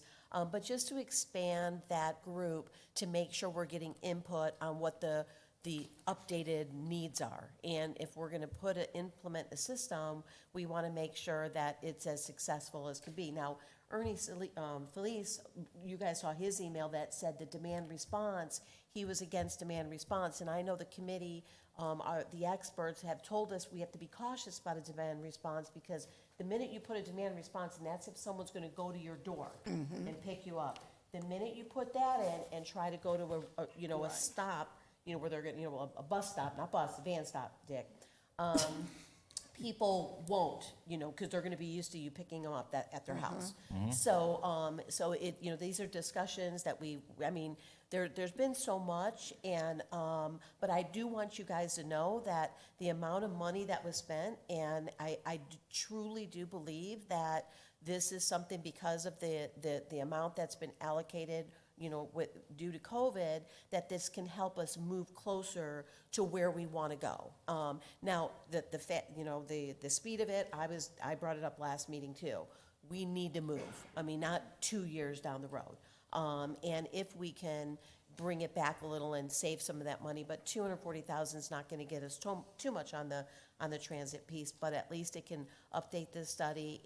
But I think that scope of work is going to be critical on what we're going to include. And I think we have to expand it a little bit more on what was done last time to make sure we're satisfying the needs. And that's what Mike brought up in the email. What does the council want to do? What is the policy, that we want to move, how we want to move this forward? But I feel as though this particular item is just applying for the money. And then we can determine the scope, or do we have to determine the scope before we apply for the money? I guess you do. Okay. The scope of the work. Right, for the scope of the for work. Survey and what you want to study. Right.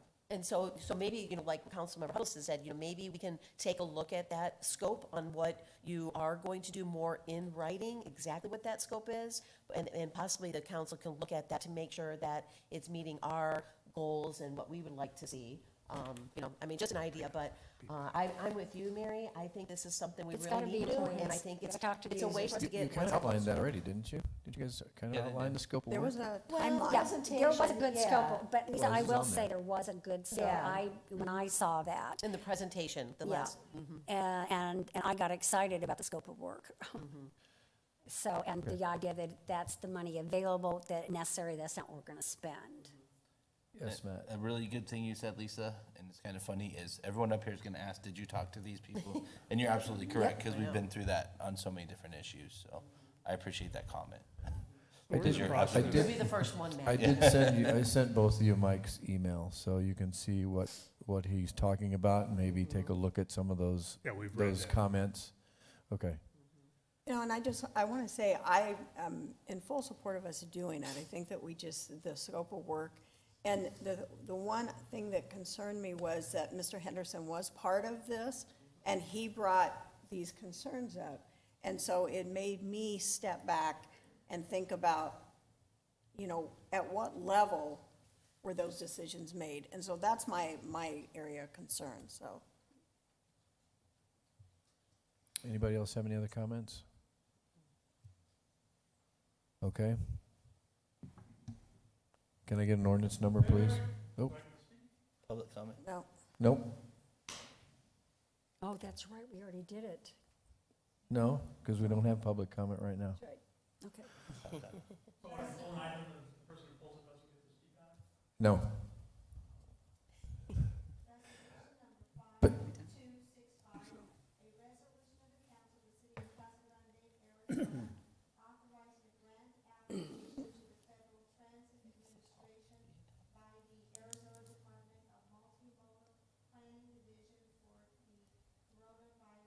Aid, Relief, and Economic Security Act, authorization for the expenditure of public funds, authorizing the city manager to accept grant funds in the amount up to $245,000 on behalf of the city of Casa Grande for the purpose of updating the city's transit development plan, authorizing the city manager to execute a grant application agreement with the Arizona Department of Transportation, authorizing the city finance director to accept and disperse funds as necessary, and authorizing the transfer of budget authority.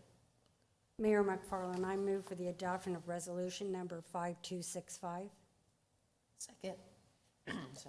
So is it too late to let me allow somebody to speak if they wanted to speak? I didn't mean to cut people off, I just was answering a question. Yeah, Mayor, it's always in your prerogative. Normally, you'd want to do that prior to Right. the, Before the motion reading of the being I get moved that. and on the floor. The preference for me would be that, the second and the first would remove their motion if you want people to speak. But you can certainly, it's always in the mayor's prerogative to allow them to speak on the item.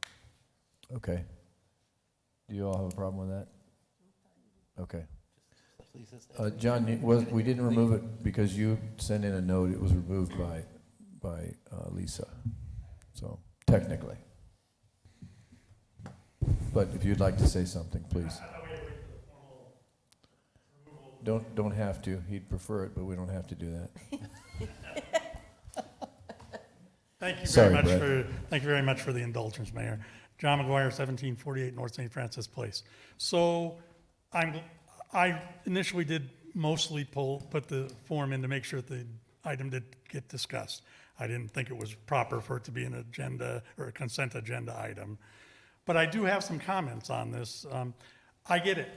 I'm talking to, literally thousands of people a day. And my feedback has been that on about a 7-to-1 basis, people want transit.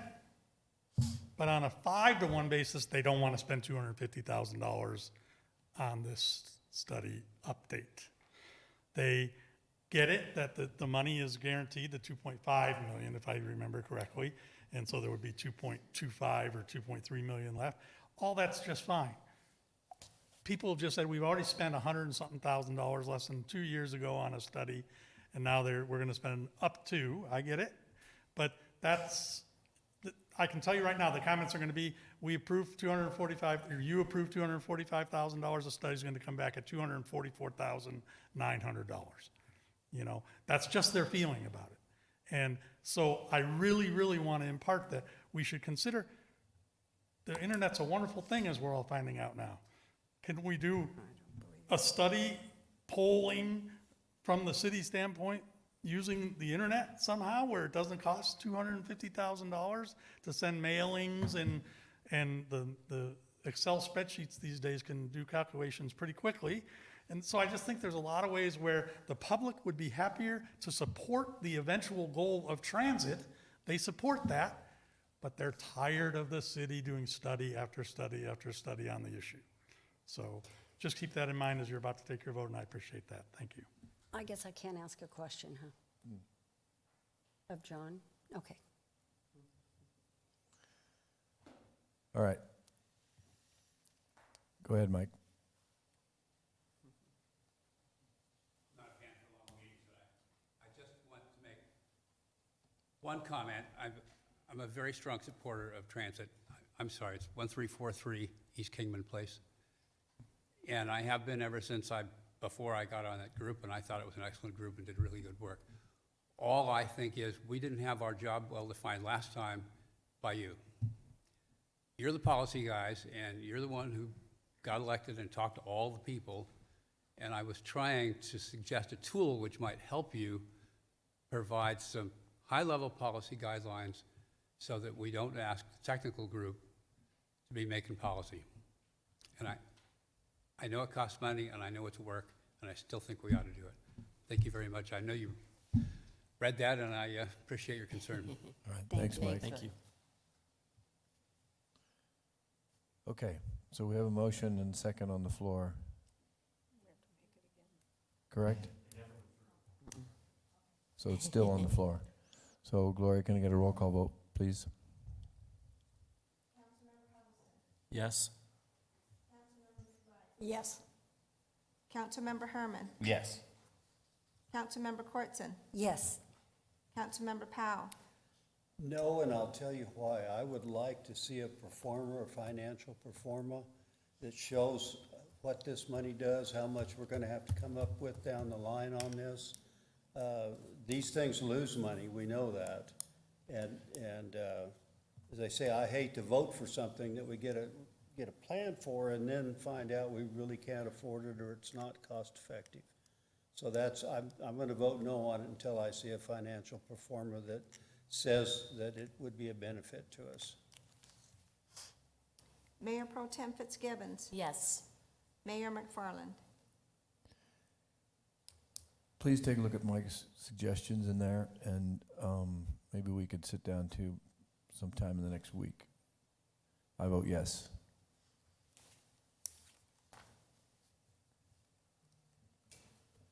Okay. Our regular, back to the agenda I1, consider ordinance number 3235.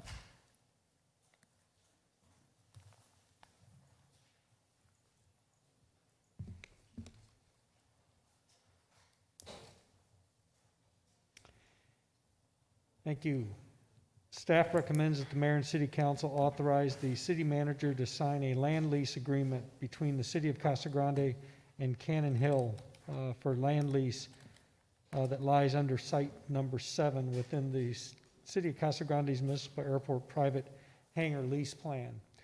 Quite a few years ago, we had developed a lease site plan for the airport. It had to do with where our utilities were located out there, and these sites were adjacent to those utilities, so made it right for development with very little additional infrastructure costs associated with that. It allows for private hangar ownership on a land lease at the airport because we are unable to sell property on a federally obligated airport. So this is how people can build private hangars out there, use those for a period of time. In this instance, it's a 30-year lease with a 10-year option and for an annual lease payment. And then at the end of that lease period, the city has the option to take ownership of that asset at the end of that period. So we have negotiated that deal, 30-year deal with a 10-year option with Mr. Hill, and are ready to execute that with your authority. So with that, I'd be happy to answer any questions. Anybody have any questions? Okay. I have none, so seeing none, we'll call for ordinance, please, Gloria. Excuse me. Ordinance number 3235, an ordinance of the council of the city of Casa Grande, Arizona, approving the lease of lot number 7 located at the Casa Grande Municipal Airport to Cannon Hill as identified in the Casa Grande Municipal Airport Private Hangar Lease Area Plan and authorizing the execution of the lease agreement by the city manager. Mayor McFarland, I would move for approval of ordinance number 3235 as presented. Second. Can I get a roll call vote, please, Gloria? Councilmember Huddleston. Yes? Councilmember McBride. Yes. Councilmember Herman. Yes. Councilmember Cortson. Yes. Councilmember Powell. Yes. Mayor Pro Tem Fitzgibbons. Yes. Mayor McFarland. Yes. All right, is the next one yours too? Yes. I2?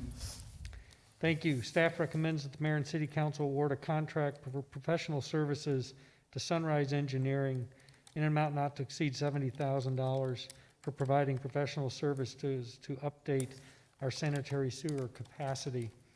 The city is required by the Arizona Department of Environmental Quality to provide capacity assurances for adequacy within our sanitary sewer collection network to allow development to occur. Our last update was done, I think it was 8 years ago, by Sunrise Engineering. They've done all of our master planning for us and have all of the information in their database. So it only made sense that we have them do the update for the city. And this will provide us a new update on those capacities so that we know where our sewer collection system currently has those pinch points, where we then need to start designing improvements to take care of those capacity issues so that we can continue to support development throughout the city. So with that, I'd be happy to answer any questions. Kevin, does this include our sewer lines too? It's not just the capacity of the sewer plant? That's correct. This has nothing to do with the capacity of the sewer plant, although looking at that sewer capacity, it'll help us plan for what those improvements should be and where. So, for example, if a lot of development comes out around the mall, this will tell us what capacity we need for future development? That is correct. So a good example would be a lot of the interest in some of the land around the west side of I-10, south of Florence. We do have capacity issues in that area. And if you recall, in this year's budget, we have several projects identified in there to look at capacity issues and designing solutions for that. This is just going to be looking at the rest of the city and to help support what that decision might be as we move forward with design. Okay, thank you. Does anybody else have any questions? Okay, seeing none, then I'll call for ordinance number, please, Gloria. Ordinance number 3236, an ordinance of the council of the city of Casa Grande, Arizona, accepting the proposal for professional services from Sunrise Engineering, Inc. to provide for the city of Casa Grande sanitary sewer master plan capacity analysis update, authorizing expenditure of public funds, authorizing the execution of a contract, and authorizing the transfer of budget authority. Mayor McFarland, I move approval of ordinance number 3236 as presented. Second? All right, been moved and seconded. Gloria, can I please get a roll call vote? Councilmember Huddleston. Yes. Councilmember McBride. Yes. Councilmember Herman. Yes. Councilmember Cortzen. Yes. Councilmember Powell. Yes. Mayor Pro Tem Fitzgibbons. Yes. Mayor McFarland. Yes. All right, item I3. Last one, I promise. Staff recommends that the mayor and city council authorize the city manager to execute a professional services contract with Hilgart Wilson in an amount not to exceed $120,107, in an amount of $120,177 plus a 15% contingency in an amount not to exceed $138,203 to perform final design of storm drainage and retention improvements, as well as a archaeological clearance requirement for drainage facilities in our industrial park out at the airport. As City Council may recall, in Phase 2 and 3 of the industrial park, the design concept was to have regional retention so that the landowners, when they purchased those properties, could develop almost 100% of those sites without having to provide on-site retention. And as we went through a recent development review, we determined through that study with Hilgart Wilson's help that the retention and delivery system out there was not adequate to handle that. So now we're ready to take that next step based on their alternatives to go ahead and do that final design, and then we'll be coming back with a construction contract once they finish with that design. So with that, I'd be happy to answer any questions. Just to give council also some insight, there is some archaeological sites out there that are in those, in our drainage areas. So there is a process that the state makes us go through to remediate the site and potentially collect any archaeological artifacts and then place them in the proper areas that the state has. So just an FYI on that. Following up on the mayor's comments, it regards a homestead, it says in here. Is there any Native American archaeology or anything in that area that would need to be looked at, or do we know yet? I'm not familiar with what exactly was there. I just know that in the original construction, the site was identified and the development of our retention basin was done around that site. In order to provide the capacity we need out there, we need to finish that review, do whatever we need to protect the materials that are there, and then remove them appropriately so that we can then expand the size of that retention basin. So we're not sure what all is there. We avoided it the last time, but we have no choice this time. Anybody else have any other questions?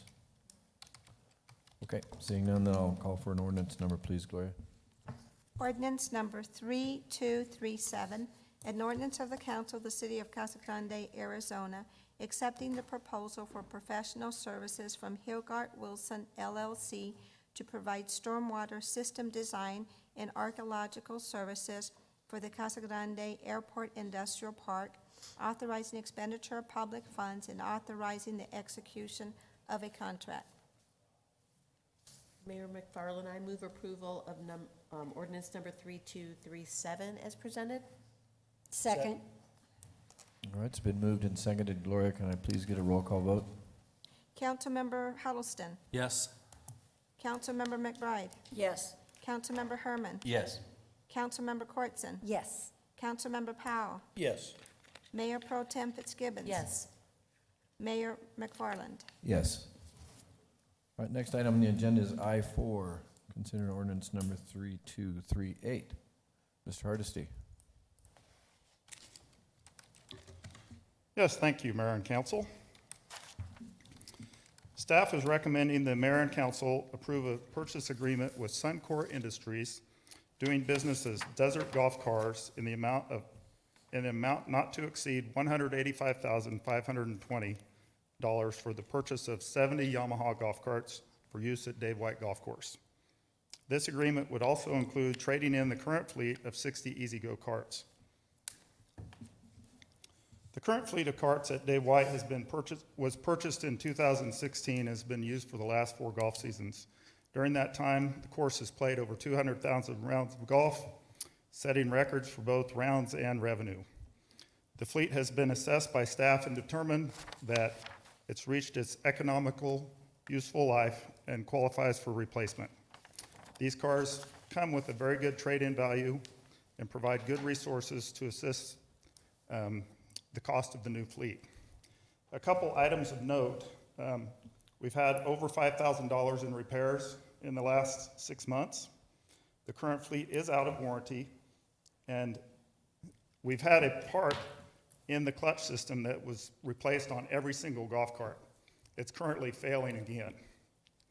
So for instance, in August, we had over 20% of the fleet out of service. The recommended cart that we're bringing to you tonight is the Yamaha Drive 2 with QuietTech technology. This model offers the quietest and smoothest ride in the industry for gas golf carts. It also has the best gas mileage of any cart we researched. We did receive 3 bids on this purchase. 2 of the bids we disqualified because they did not meet our standards. There is one item of note though in the braking system. We specified enclosed disc brakes. All 3 companies bid a model with drum brakes. We did some further research and found that drum brakes are now standard on all golf carts. So this is deemed insignificant in the bid process. We are recommending increasing the fleet from the current 60 to 70 golf carts. 4 years ago, the fleet was 70, and we purchased only 60 at that time to meet the budget. On many busy days in the summer and winter, we run out of golf carts, forcing our patrons to wait or walk. Each of the last 3 winter seasons, we've rented extra golf carts to try to alleviate this, but are still running into issues. We do not see this need for carts going down, as currently many customers ride individually due to COVID restrictions, and our rounds keep increasing slightly year over year. We feel that an increase in the fleet would provide better customer service and spread the usage of the golf carts throughout the fleet, hoping for maintenance costs going down in the future. The total price of each cart is $4,650. The outfit for additional features is $186 per cart for items like windshields, seat bottles, and coolers. The trade-in value of the current fleet is $2,550 per cart, making the final purchase price of 70 golf carts at $185,520. The budget for this purchase is $250,000. I have offered several alternatives in the RCA should the council want to move in a different direction.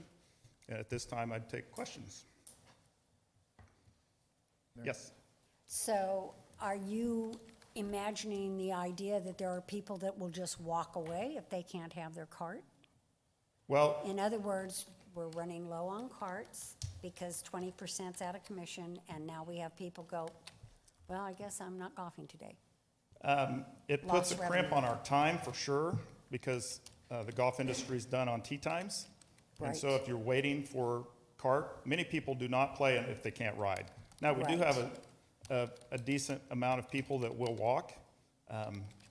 But if there's people that are waiting, that puts everybody behind them also waiting. Right, and so So now it- you've got Get that less all rounds. bumping back, and that doesn't give us a very good reputation there. Sure, it creates an issue for revenue, potential revenue, if people are waiting and not playing. Exactly, And- okay. And some could possibly leave, but that would obviously be their choice. Matt? I'm glad we put these on this replacement plan, like I remember years ago when we were trading them in, we were getting like $200 or $300 a cart, because they were so, and now it's, you know, more than half the price of a new cart that we're getting for the trade-in, so I like that part of it. Yeah, we would have significant repairs to make if we kept the fleet.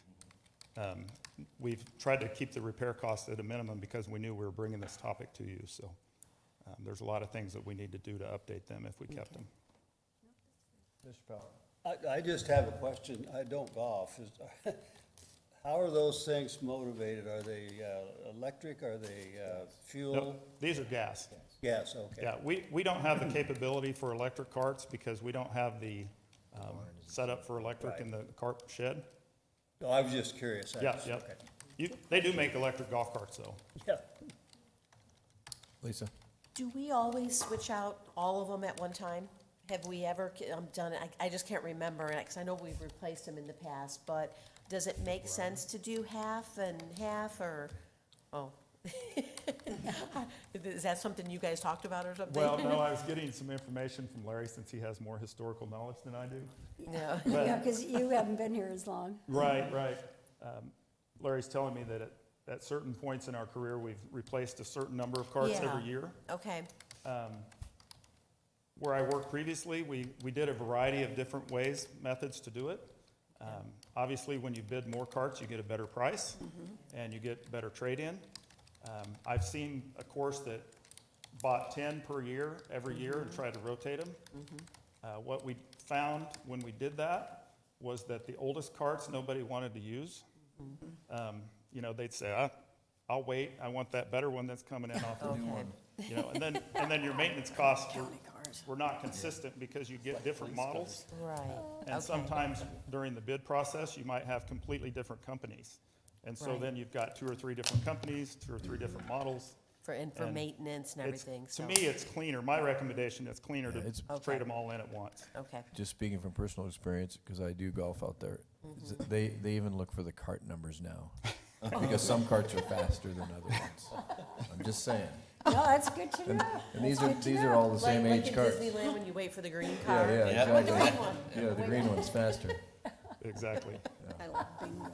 Well, if you've had one break down on you, you remember that number. Oh, had to that's walk Or in. it doesn't have brakes or something. Anybody else have any other questions? Steve? Okay, seeing none, then I'll entertain an ordinance number, please, Gloria. Ordinance number 3238, an ordinance of the council of the city of Casa Grande, Arizona, accepting a bid from Suncor Industries, Inc., DBA Desert Golf Cars to provide Yamaha golf carts for the Dave White Municipal Golf Course, authorizing expenditure of public funds, authorizing the execution of a contract, and authorizing the transfer of budget authority. Mayor McFarland, I would move for the approval of ordinance number 3238 as presented. Second?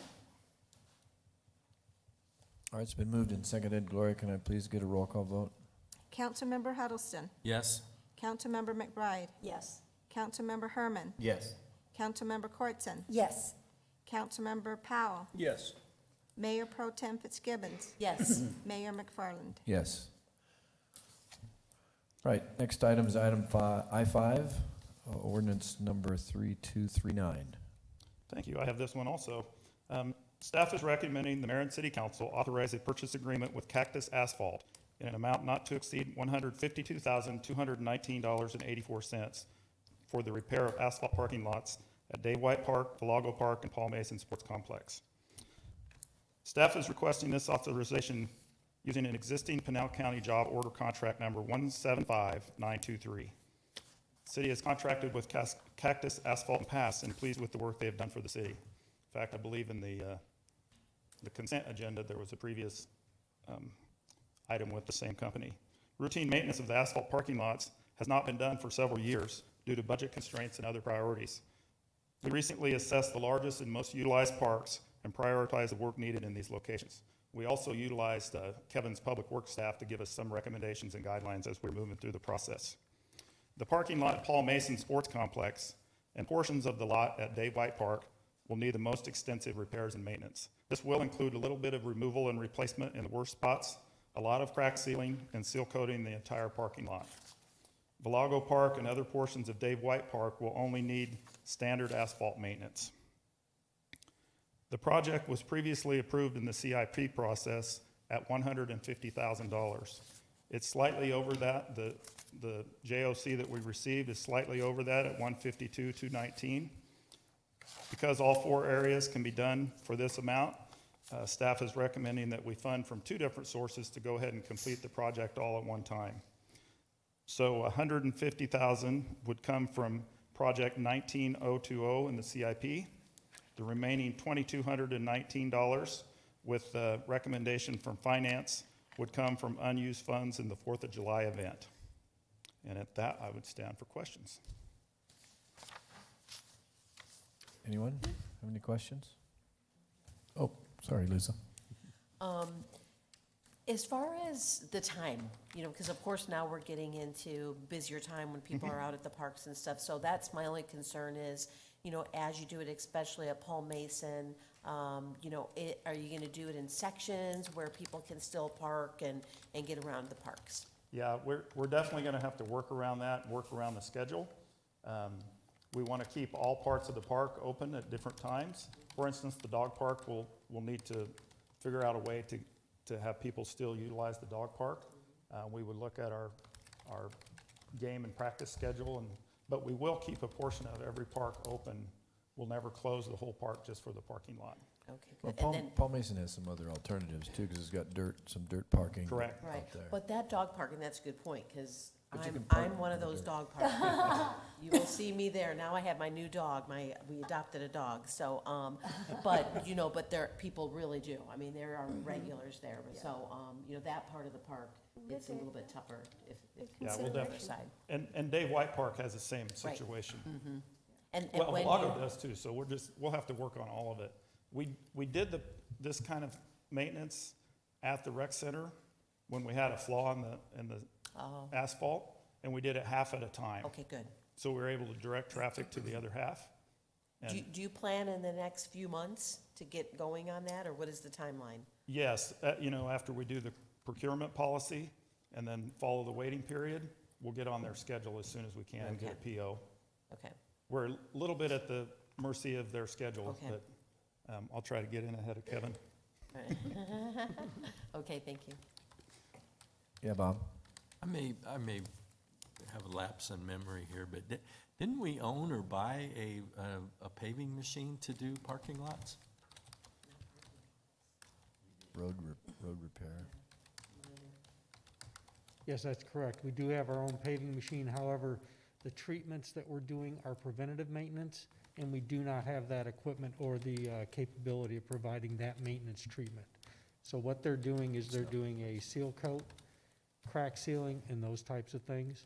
So if we were going to go in and do pavement replacement, we could do that ourselves. Okay, I'm And just curious. And just another comment on the timing. We're gonna have a lot of people drop over of heat stroke if we try to do this work in the middle of the summer, which would be the ideal time. So we are at the mercy of the contractors, and typically this work's gonna be done in the spring of the year. Our contractor, I think, is scheduled for February or March, and I'm guessing they'll probably bring his project on as part of that schedule.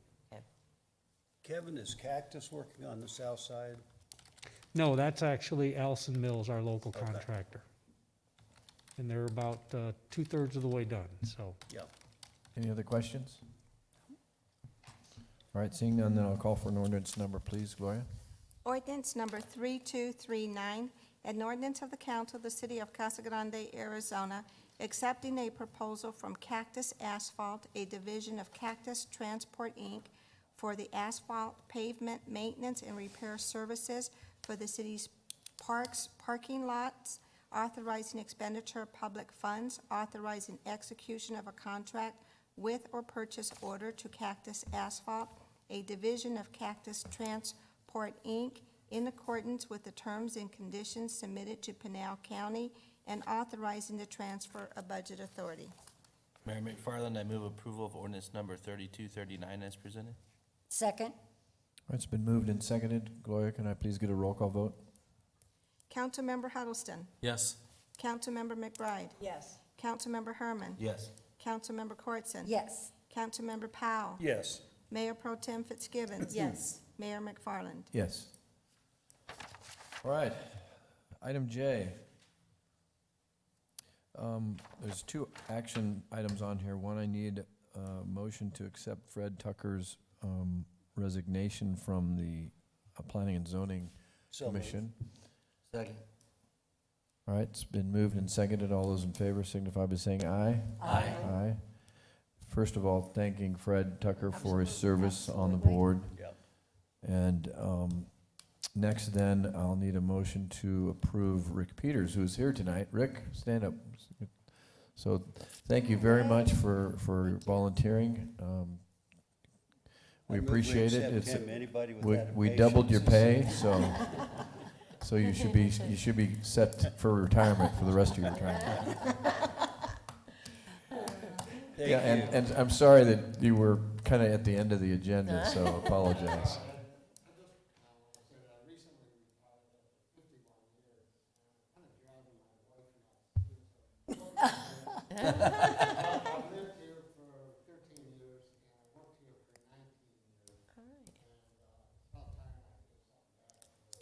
All right, great. Well, we appreciate it. Thank you very much. very much. So, Thank yeah. you. So I'll entertain a motion to approve Mr. Peters. So move. Second. Okay, it's been moved and seconded. All those in favor signify by saying aye. Aye. Any opposed? Okay, congratulations. You have been sentenced. Thank you. Thank you, Rick.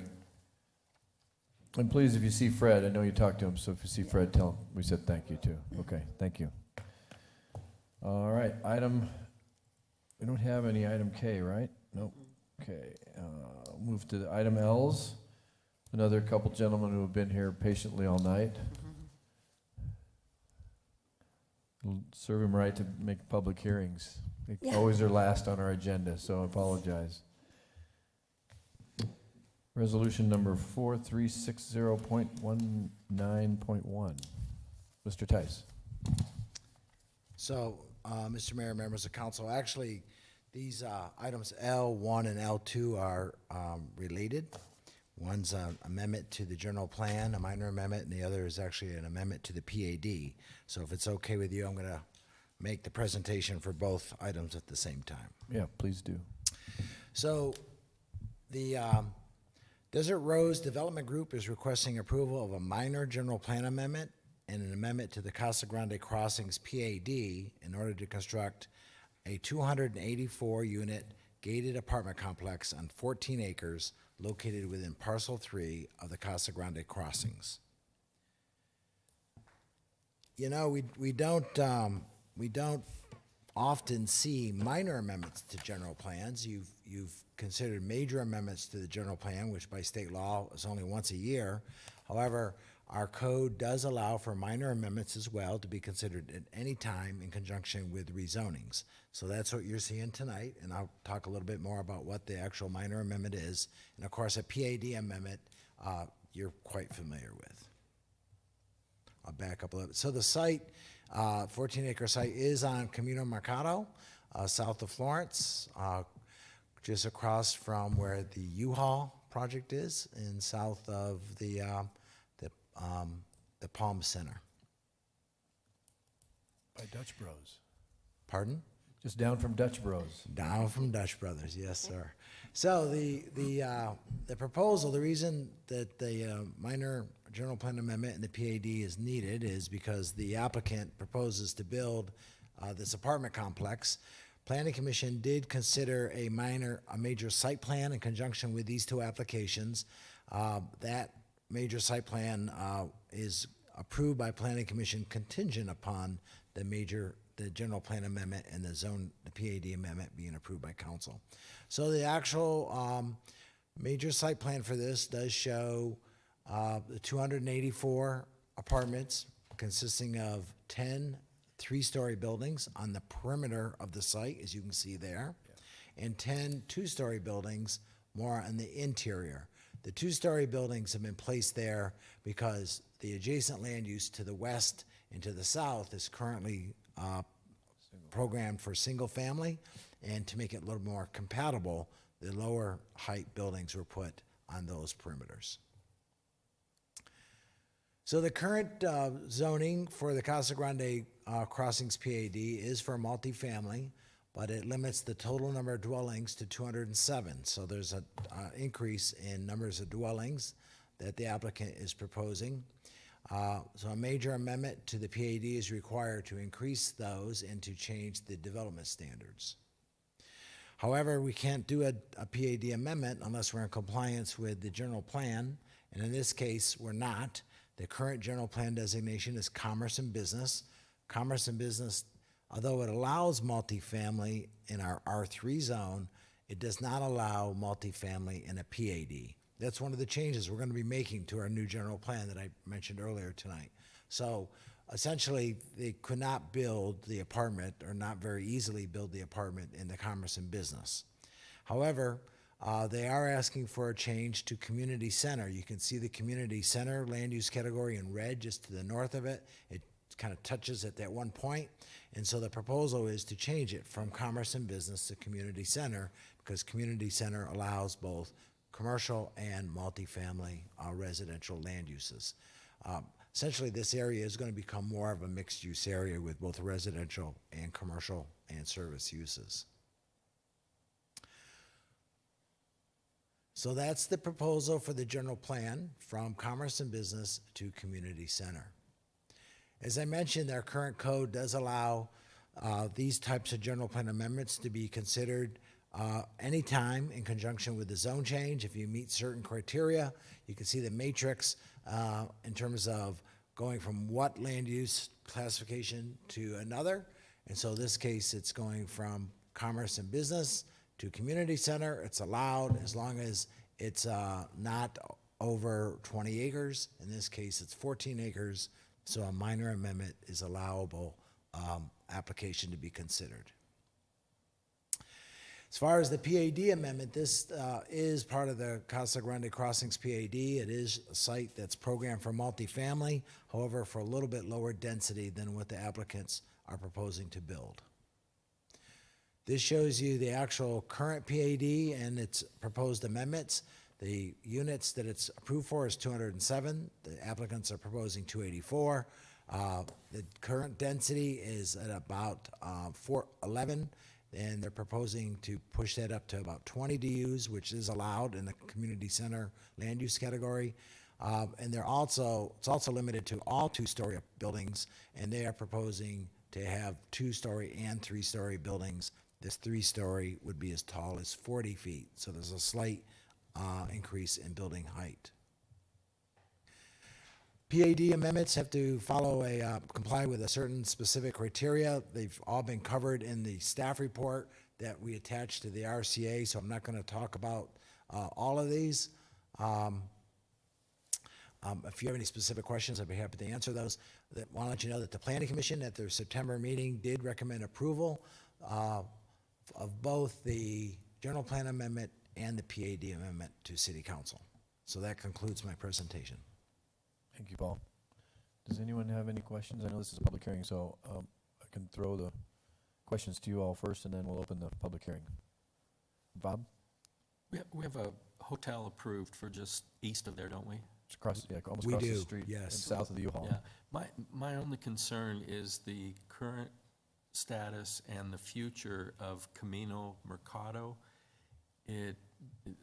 My concern is a public safety concern. We're building a dead end, one way in, one way out for potentially a lot of people. If we have a hotel and these apartments here, on its face, I'm not against the project, but I think we're creating a potential problem there from a public safety standpoint. Anyway, it's just a comment. I know you can't fix it as part of this project, but. Is it Camino Mercado is supposed to be extended down to Early? looks like. It is, Mayor. It's designed to go to early as a collector. The problem is that streets are typically extended in conjunction with new development versus as a city CIP, for example. So as Councilman Huddleston points out, he's right, is that Makino Mercado gets would not be extended. connected until development occurs. The good news is the applicant for this parcel also owns some of the surrounding properties and is gearing up to do some additional development.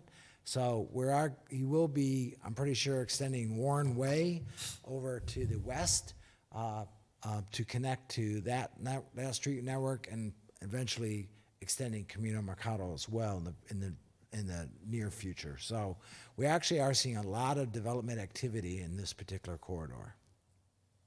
Thank you. Matt? We just had a big conversation about not having enough affordable, attainable workforce housing. And here this is, looks like a nice project. There's no neighbors there yet to object to this, which is good, so they know what they're getting. And Councilwoman Fitzgibbons, I had a lot of conversations about this at one time, because from all the league stuff we go to.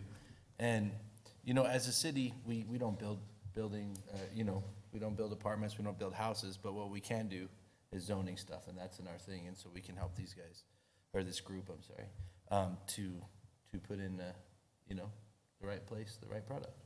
Yep. And I-10 is just to the east, so. Any other questions or comments? Seeing none, then I will open the floor to for the public hearing. And we'll open the public hearing. Can I open it for both?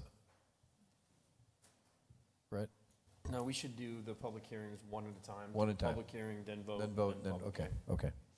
All right, so this is a public hearing on item L1, resolution 4360.19.1.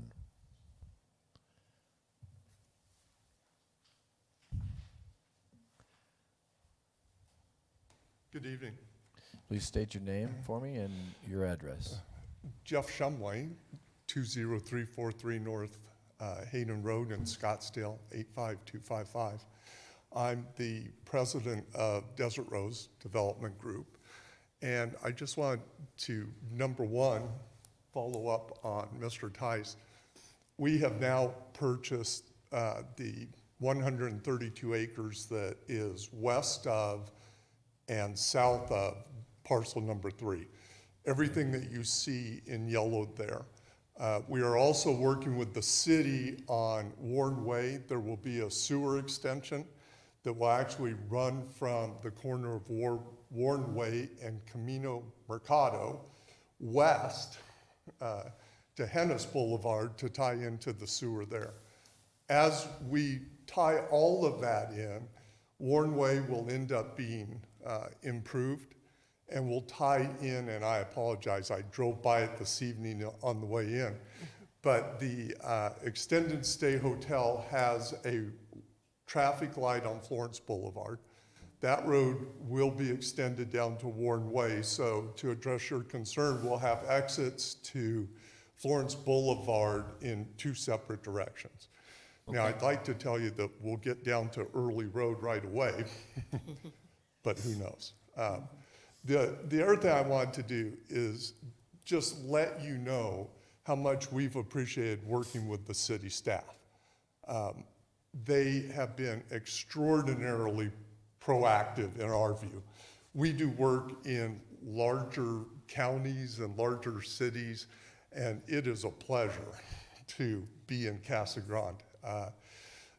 For example, the sewer extension. In a lot of areas, that could have been a real problem. They were very proactive. We actually, I believe, have it engineered now. If not, we're really close. We're working with the adjacent landowner. It looks like we're going to get that dedicated as a roadway that the sewer will run under. So we're just happy to be here. We appreciate your support. We appreciate the staff support, and they really have been great to work with. So if you have questions, I'd be happy to try to answer them. Thank you, Mr. Shumway, appreciate it. Go ahead, Lisa. Just a comment, and you've been here in the meeting for a while, so you heard that this is definitely a product that we need in our community. So, thank you, and I think like Councilmember Herman said, this is a great location, being close to the freeway. There's a lot of people that are commuting to either Phoenix and Tucson, so I think that's a great location. But I did want to tell you, hopefully, since the staff has been so good, there's other areas in our community where maybe you can build another one or two of these. Don't forget about us down here. By the way, One of the reasons we bought the additional 132 acres is because if you run down Early Road to the west, you run into a new little business that's being built out there. And Yeah. so we're hopeful to get extended down to Early Road so that people can make that drive straight down to Lucid. And no, we'd like to do more in Casa Grande. Thank you. Great, well, thank you. All right, thank you. Is there anyone else here from the public who'd like to speak? It is a public hearing. Okay, seeing none, then I'll close the public hearing and then call for a resolution, please, on L1. Resolution number 4360.19.1. A resolution of the Council of the City of Casa Grande, Arizona, adopting a minor amendment to the City of Casa Grande General Plan 2020 as adopted by resolution number 4360 and as previously amended by changing the land use designation from Commerce and Business to Community Center for approximately 14.39 acres known as Parcel 3 of the Casa Grande Crossings Planned Area Development, generally located at the west side of North Camino Mercado and south of East Florence Boulevard, Casa Grande, Arizona. Mayor McFarland, I move approval of resolution number 4360.19.1 as presented. second, It's been moved and seconded. Gloria, can I please get a roll call vote? Councilmember Huddleston. Yes. Councilmember McBride. Yes. Councilmember Herman. Yes. Councilmember Cortzen. absolutely. Councilmember Powell. Absolutely, too. Mayor Pro Tem Fitzgibbons. Yes. Mayor McFarland. Yes. All right, the next public hearing item is L2, which Paul has already explained, so I'm gonna, does the council have any other questions on this item? No. Okay, seeing none, then I will open the public hearing on item L2. Anyone? Anyone? I just saw Ferris Bueller again last night. Oh, did you? Okay, so seeing none, then I'll close the public hearing and we'll call for an ordinance number, please. Ordinance number 1178.157.4. An ordinance of the Council of the City of Casa Grande, Arizona, approving a major amendment to a portion of the Casa Grande Crossings Planned Area Development adopted for property generally located at the west side of North Camino Mercado and south of the East Florence Boulevard, Casa Grande, Arizona. Mayor McFarland, I move for the adoption of ordinance number 1178.157.04. Second? All right, it's been moved and seconded. Gloria, can I please get a roll call vote? Councilmember Huddleston. Yes. Councilmember McBride. Yes. Councilmember Herman. Yes. Councilmember Cortzen. Yes. Councilmember Powell. Yes. Mayor Pro Tem Fitzgibbons. Yes. Mayor McFarland. Yes. All right. I think that's it for tonight, although we still have reports, so I think we'll start over here with you, Lisa, if you would like to go first. Sure. Just wanted to thank everyone, the census is over. So we're not going to be bringing. Does that make any sense? We're bummed. We're bummed that it was cut off early, but but it is over, and we'll see what the number is. Where Casa Grande ended up coming in. Was it still in the 60s? 60-something percent. Yeah. So the mayor will. But I just wanted to thank LaTanya. She's just so good and so just great to work with. So, really, she did such a great job. Oh, you have the numbers? Oh, he's gonna give me the numbers. You can give them. So, And I don't the have to. national response was 67%, Arizona self-response was 64.1, and Pinal self-response 58.4, and it looks like Casagrands was 63.7.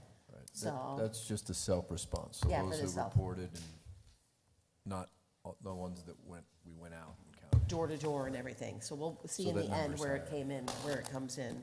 So, but thank you, and to the staff and Latanya and the mayor with all the support, we'll see, hopefully it comes back.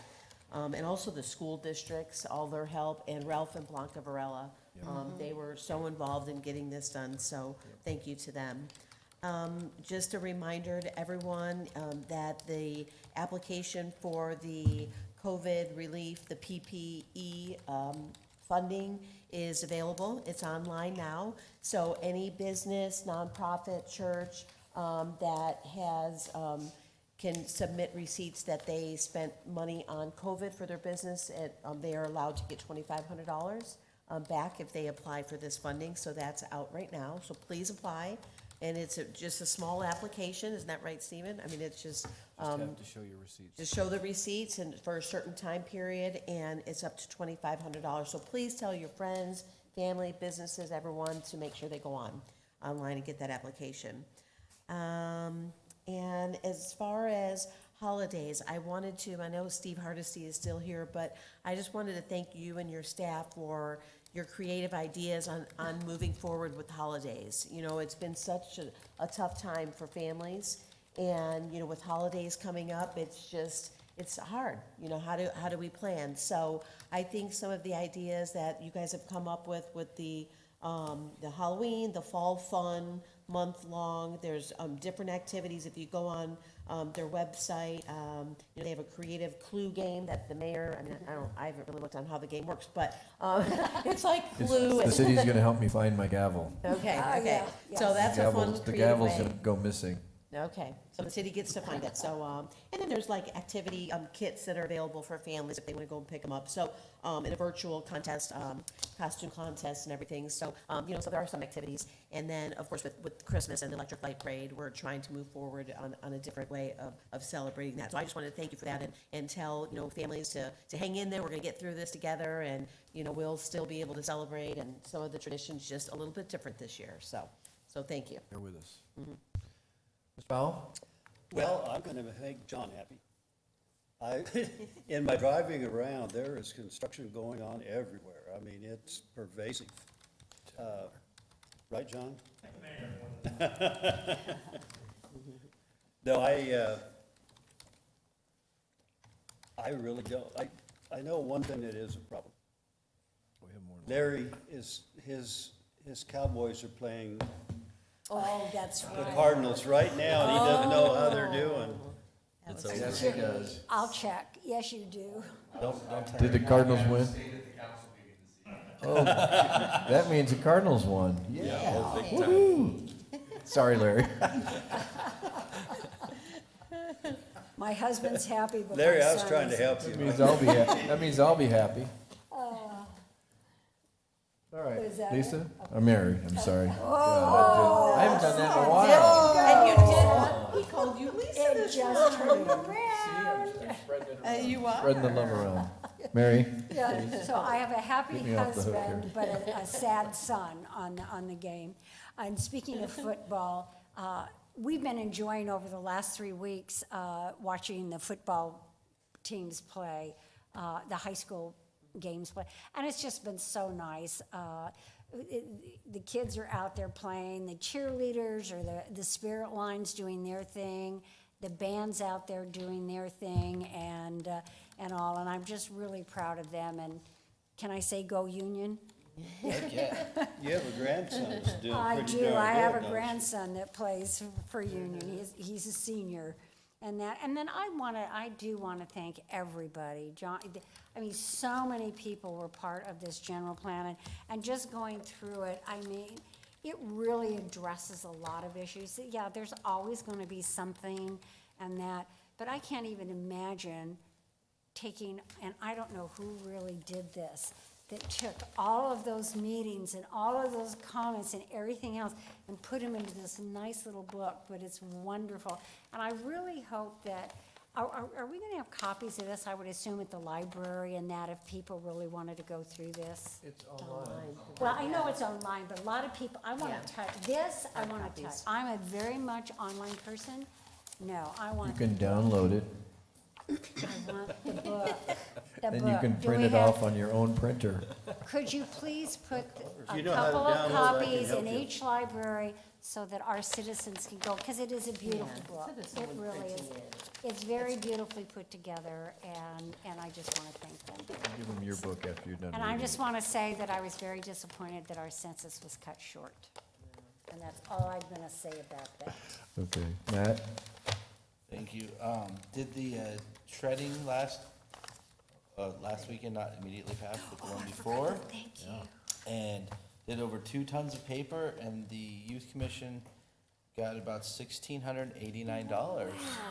And people were saying how much they were saving because they're expecting it in spring when we had to cut it down because of COVID. We had a great non-contact type activity. Kevin and Clarence, the supervisor out there, sent their guys, and there was some new guys, and I forgot to tell them we needed the blue roll-off bins.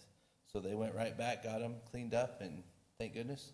So that worked wonderful, and the kids had a good time, and thanks to First American Credit Union for sponsor, they pay all the cost of the shredding trucks for the youth commission. And they had 2 trucks out there, and it was great. So that's really all I have to say. Did you get your water fixed? No. I was able to shower, though, thank you. Oh, well, thank heavens for Donna. Yes. Donna? Well, most people mentioned everything, but I want to end on a good note tonight. I mean, recently, we had a young man in our community, a middle school, that had taken upon himself, and I don't know if Steve knows about it, but he didn't do it because he had to do community service or because he was in trouble or for a scout project. He just decided one day to go out to Valago and filled up trash bags.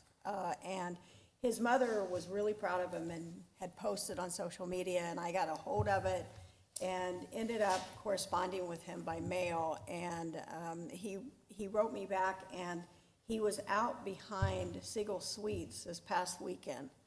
And literally, probably half a dumpster full that kid cleaned up, and he was wearing his gloves and all that. And so I'm just, we never hear about the good things that people are doing. And I know that we've had the cleanup before, and Mike and I participated in that a few weeks ago. But this young man does it just because he says he loves Casa Grande and he wants it to be clean. And so he's kind of putting a challenge out there to me that he wants to do it again. And so Matt and I were talking about possibly doing something where it's more kid-oriented, and we have a lot of community groups that have been involved, but this is more student-oriented. So I just shout out to Logan Hicks because he's done it for all the right reasons. So that's it. Very good. Bob? Thank you for sharing that on Facebook. I didn't hear the actual score of tonight's game come out, so I wanted to make sure it was on the record. Cardinals 38, Cowboys 10. I'm surprised you Rub were it sitting in. there calmly. I ended on a And good Mayor, note. one last thing. Either through memorandum or part of a study session, can we get an update on recycling? I think that's thank you something we need to stay doing on that, top of. I don't know that the situation has changed any at all, but if there's a crack in it, I think we need to exploit that and get back in that business. Yeah, we as can soon certainly as- put that on a study session. It might not be till January, but, because we've got. Anyway, yeah. Yeah, No, but no, we'll get it on the list. It's not urgent. Okay, Thank you. all right. Go Cardinals. Oh, to make it worse, my son is married to a Cardinals fan. So, What's yeah, the matter with they're that? house divided and hearts together or something. Hey, it's my turn. Oh, I'm sorry. I thought you were through. I apologize. Just to give an update, I did we did have a town hall, I had a town hall with Tom O'Halloran and the Hispanic Chamber of Commerce and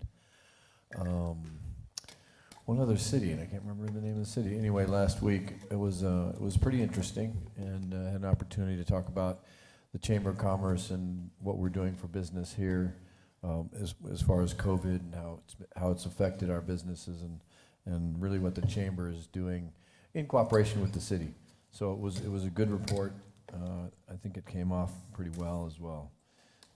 Again, just reminding everybody, the general plan is still open for input until November 1st. Is that right, Larry? I think it's November 1st.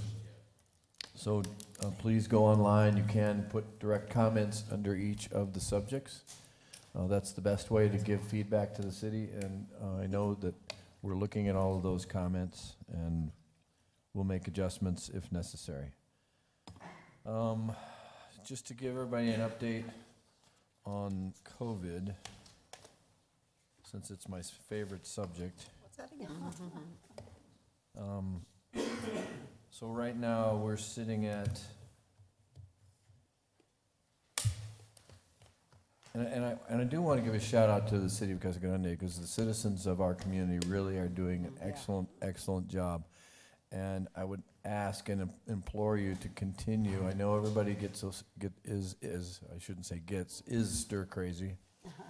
And there's this huge need to socialize, but whatever you've been doing, please continue to do it. It's the virus is still here. It's still very contagious. And if you looked at the numbers like I look at the numbers, the state of Arizona has been trending up. It's up slightly. It's not like the last time in July or end of June when we really spiked, but it is trending up a little bit. Pinal County is trending up a little bit, but we are trending down. So 85122-85194 is trending down, and we actually have some amazing numbers. It's like 2, 3, 3, 2, 2 each day. So we're, as a percentage of the county, that's kind of what I look at, is we're 17% of the population, but we are only 8.9% of the infections. So that means we're doing better than the rest of the county. So whatever you're doing, continue to do it, please. Like I said, it's still out there. We're 47.3 infections per 100,000 in our community. The county's at 70. So 70 for every 100,000, and the state's at 85. And those both are going up. Yeah. So they get above 100. I don't know what the governor's going to do, but hopefully he won't shut us down, because we're below that 100 per 100,000. So, and then just a reminder on a couple of things. We have that general plan, that open house that we're having tomorrow. It's at 5:30 this is the general plan online meeting. Yes, tomorrow, 5:30 to 8:30. So we'll be talking about growing economy from 5:30 to 6:30, enhancing quality of life from 6:30 to 7:30. So these are the kind of the time frames if you're interested in one versus another. And then environmental sustainability, 7:30 to 8:30. So I'm going to be hosting, and I know all of you are invited, whether you come or not. But we'll be here in the chamber, broadcasting that on Zoom, on YouTube, and Facebook Live. So, stay tuned. And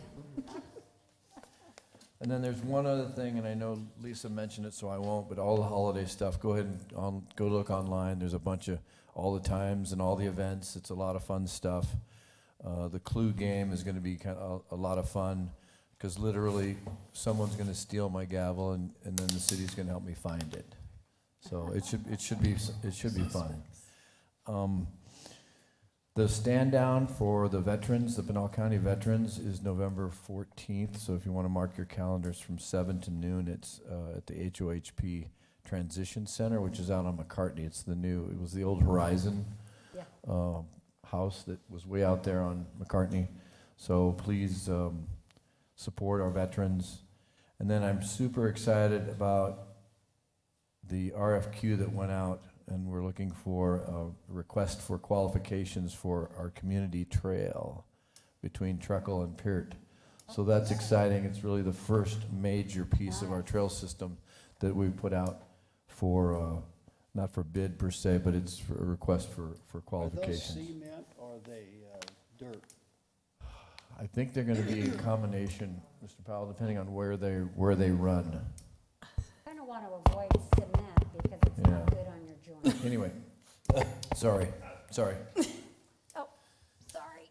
And then building permits are going crazy, so we're at 875 building permits year to date. So go. Super exciting. And that's all I have. Anybody else? Last comments? Going once, going twice? Okay, meeting adjourned. Thank you.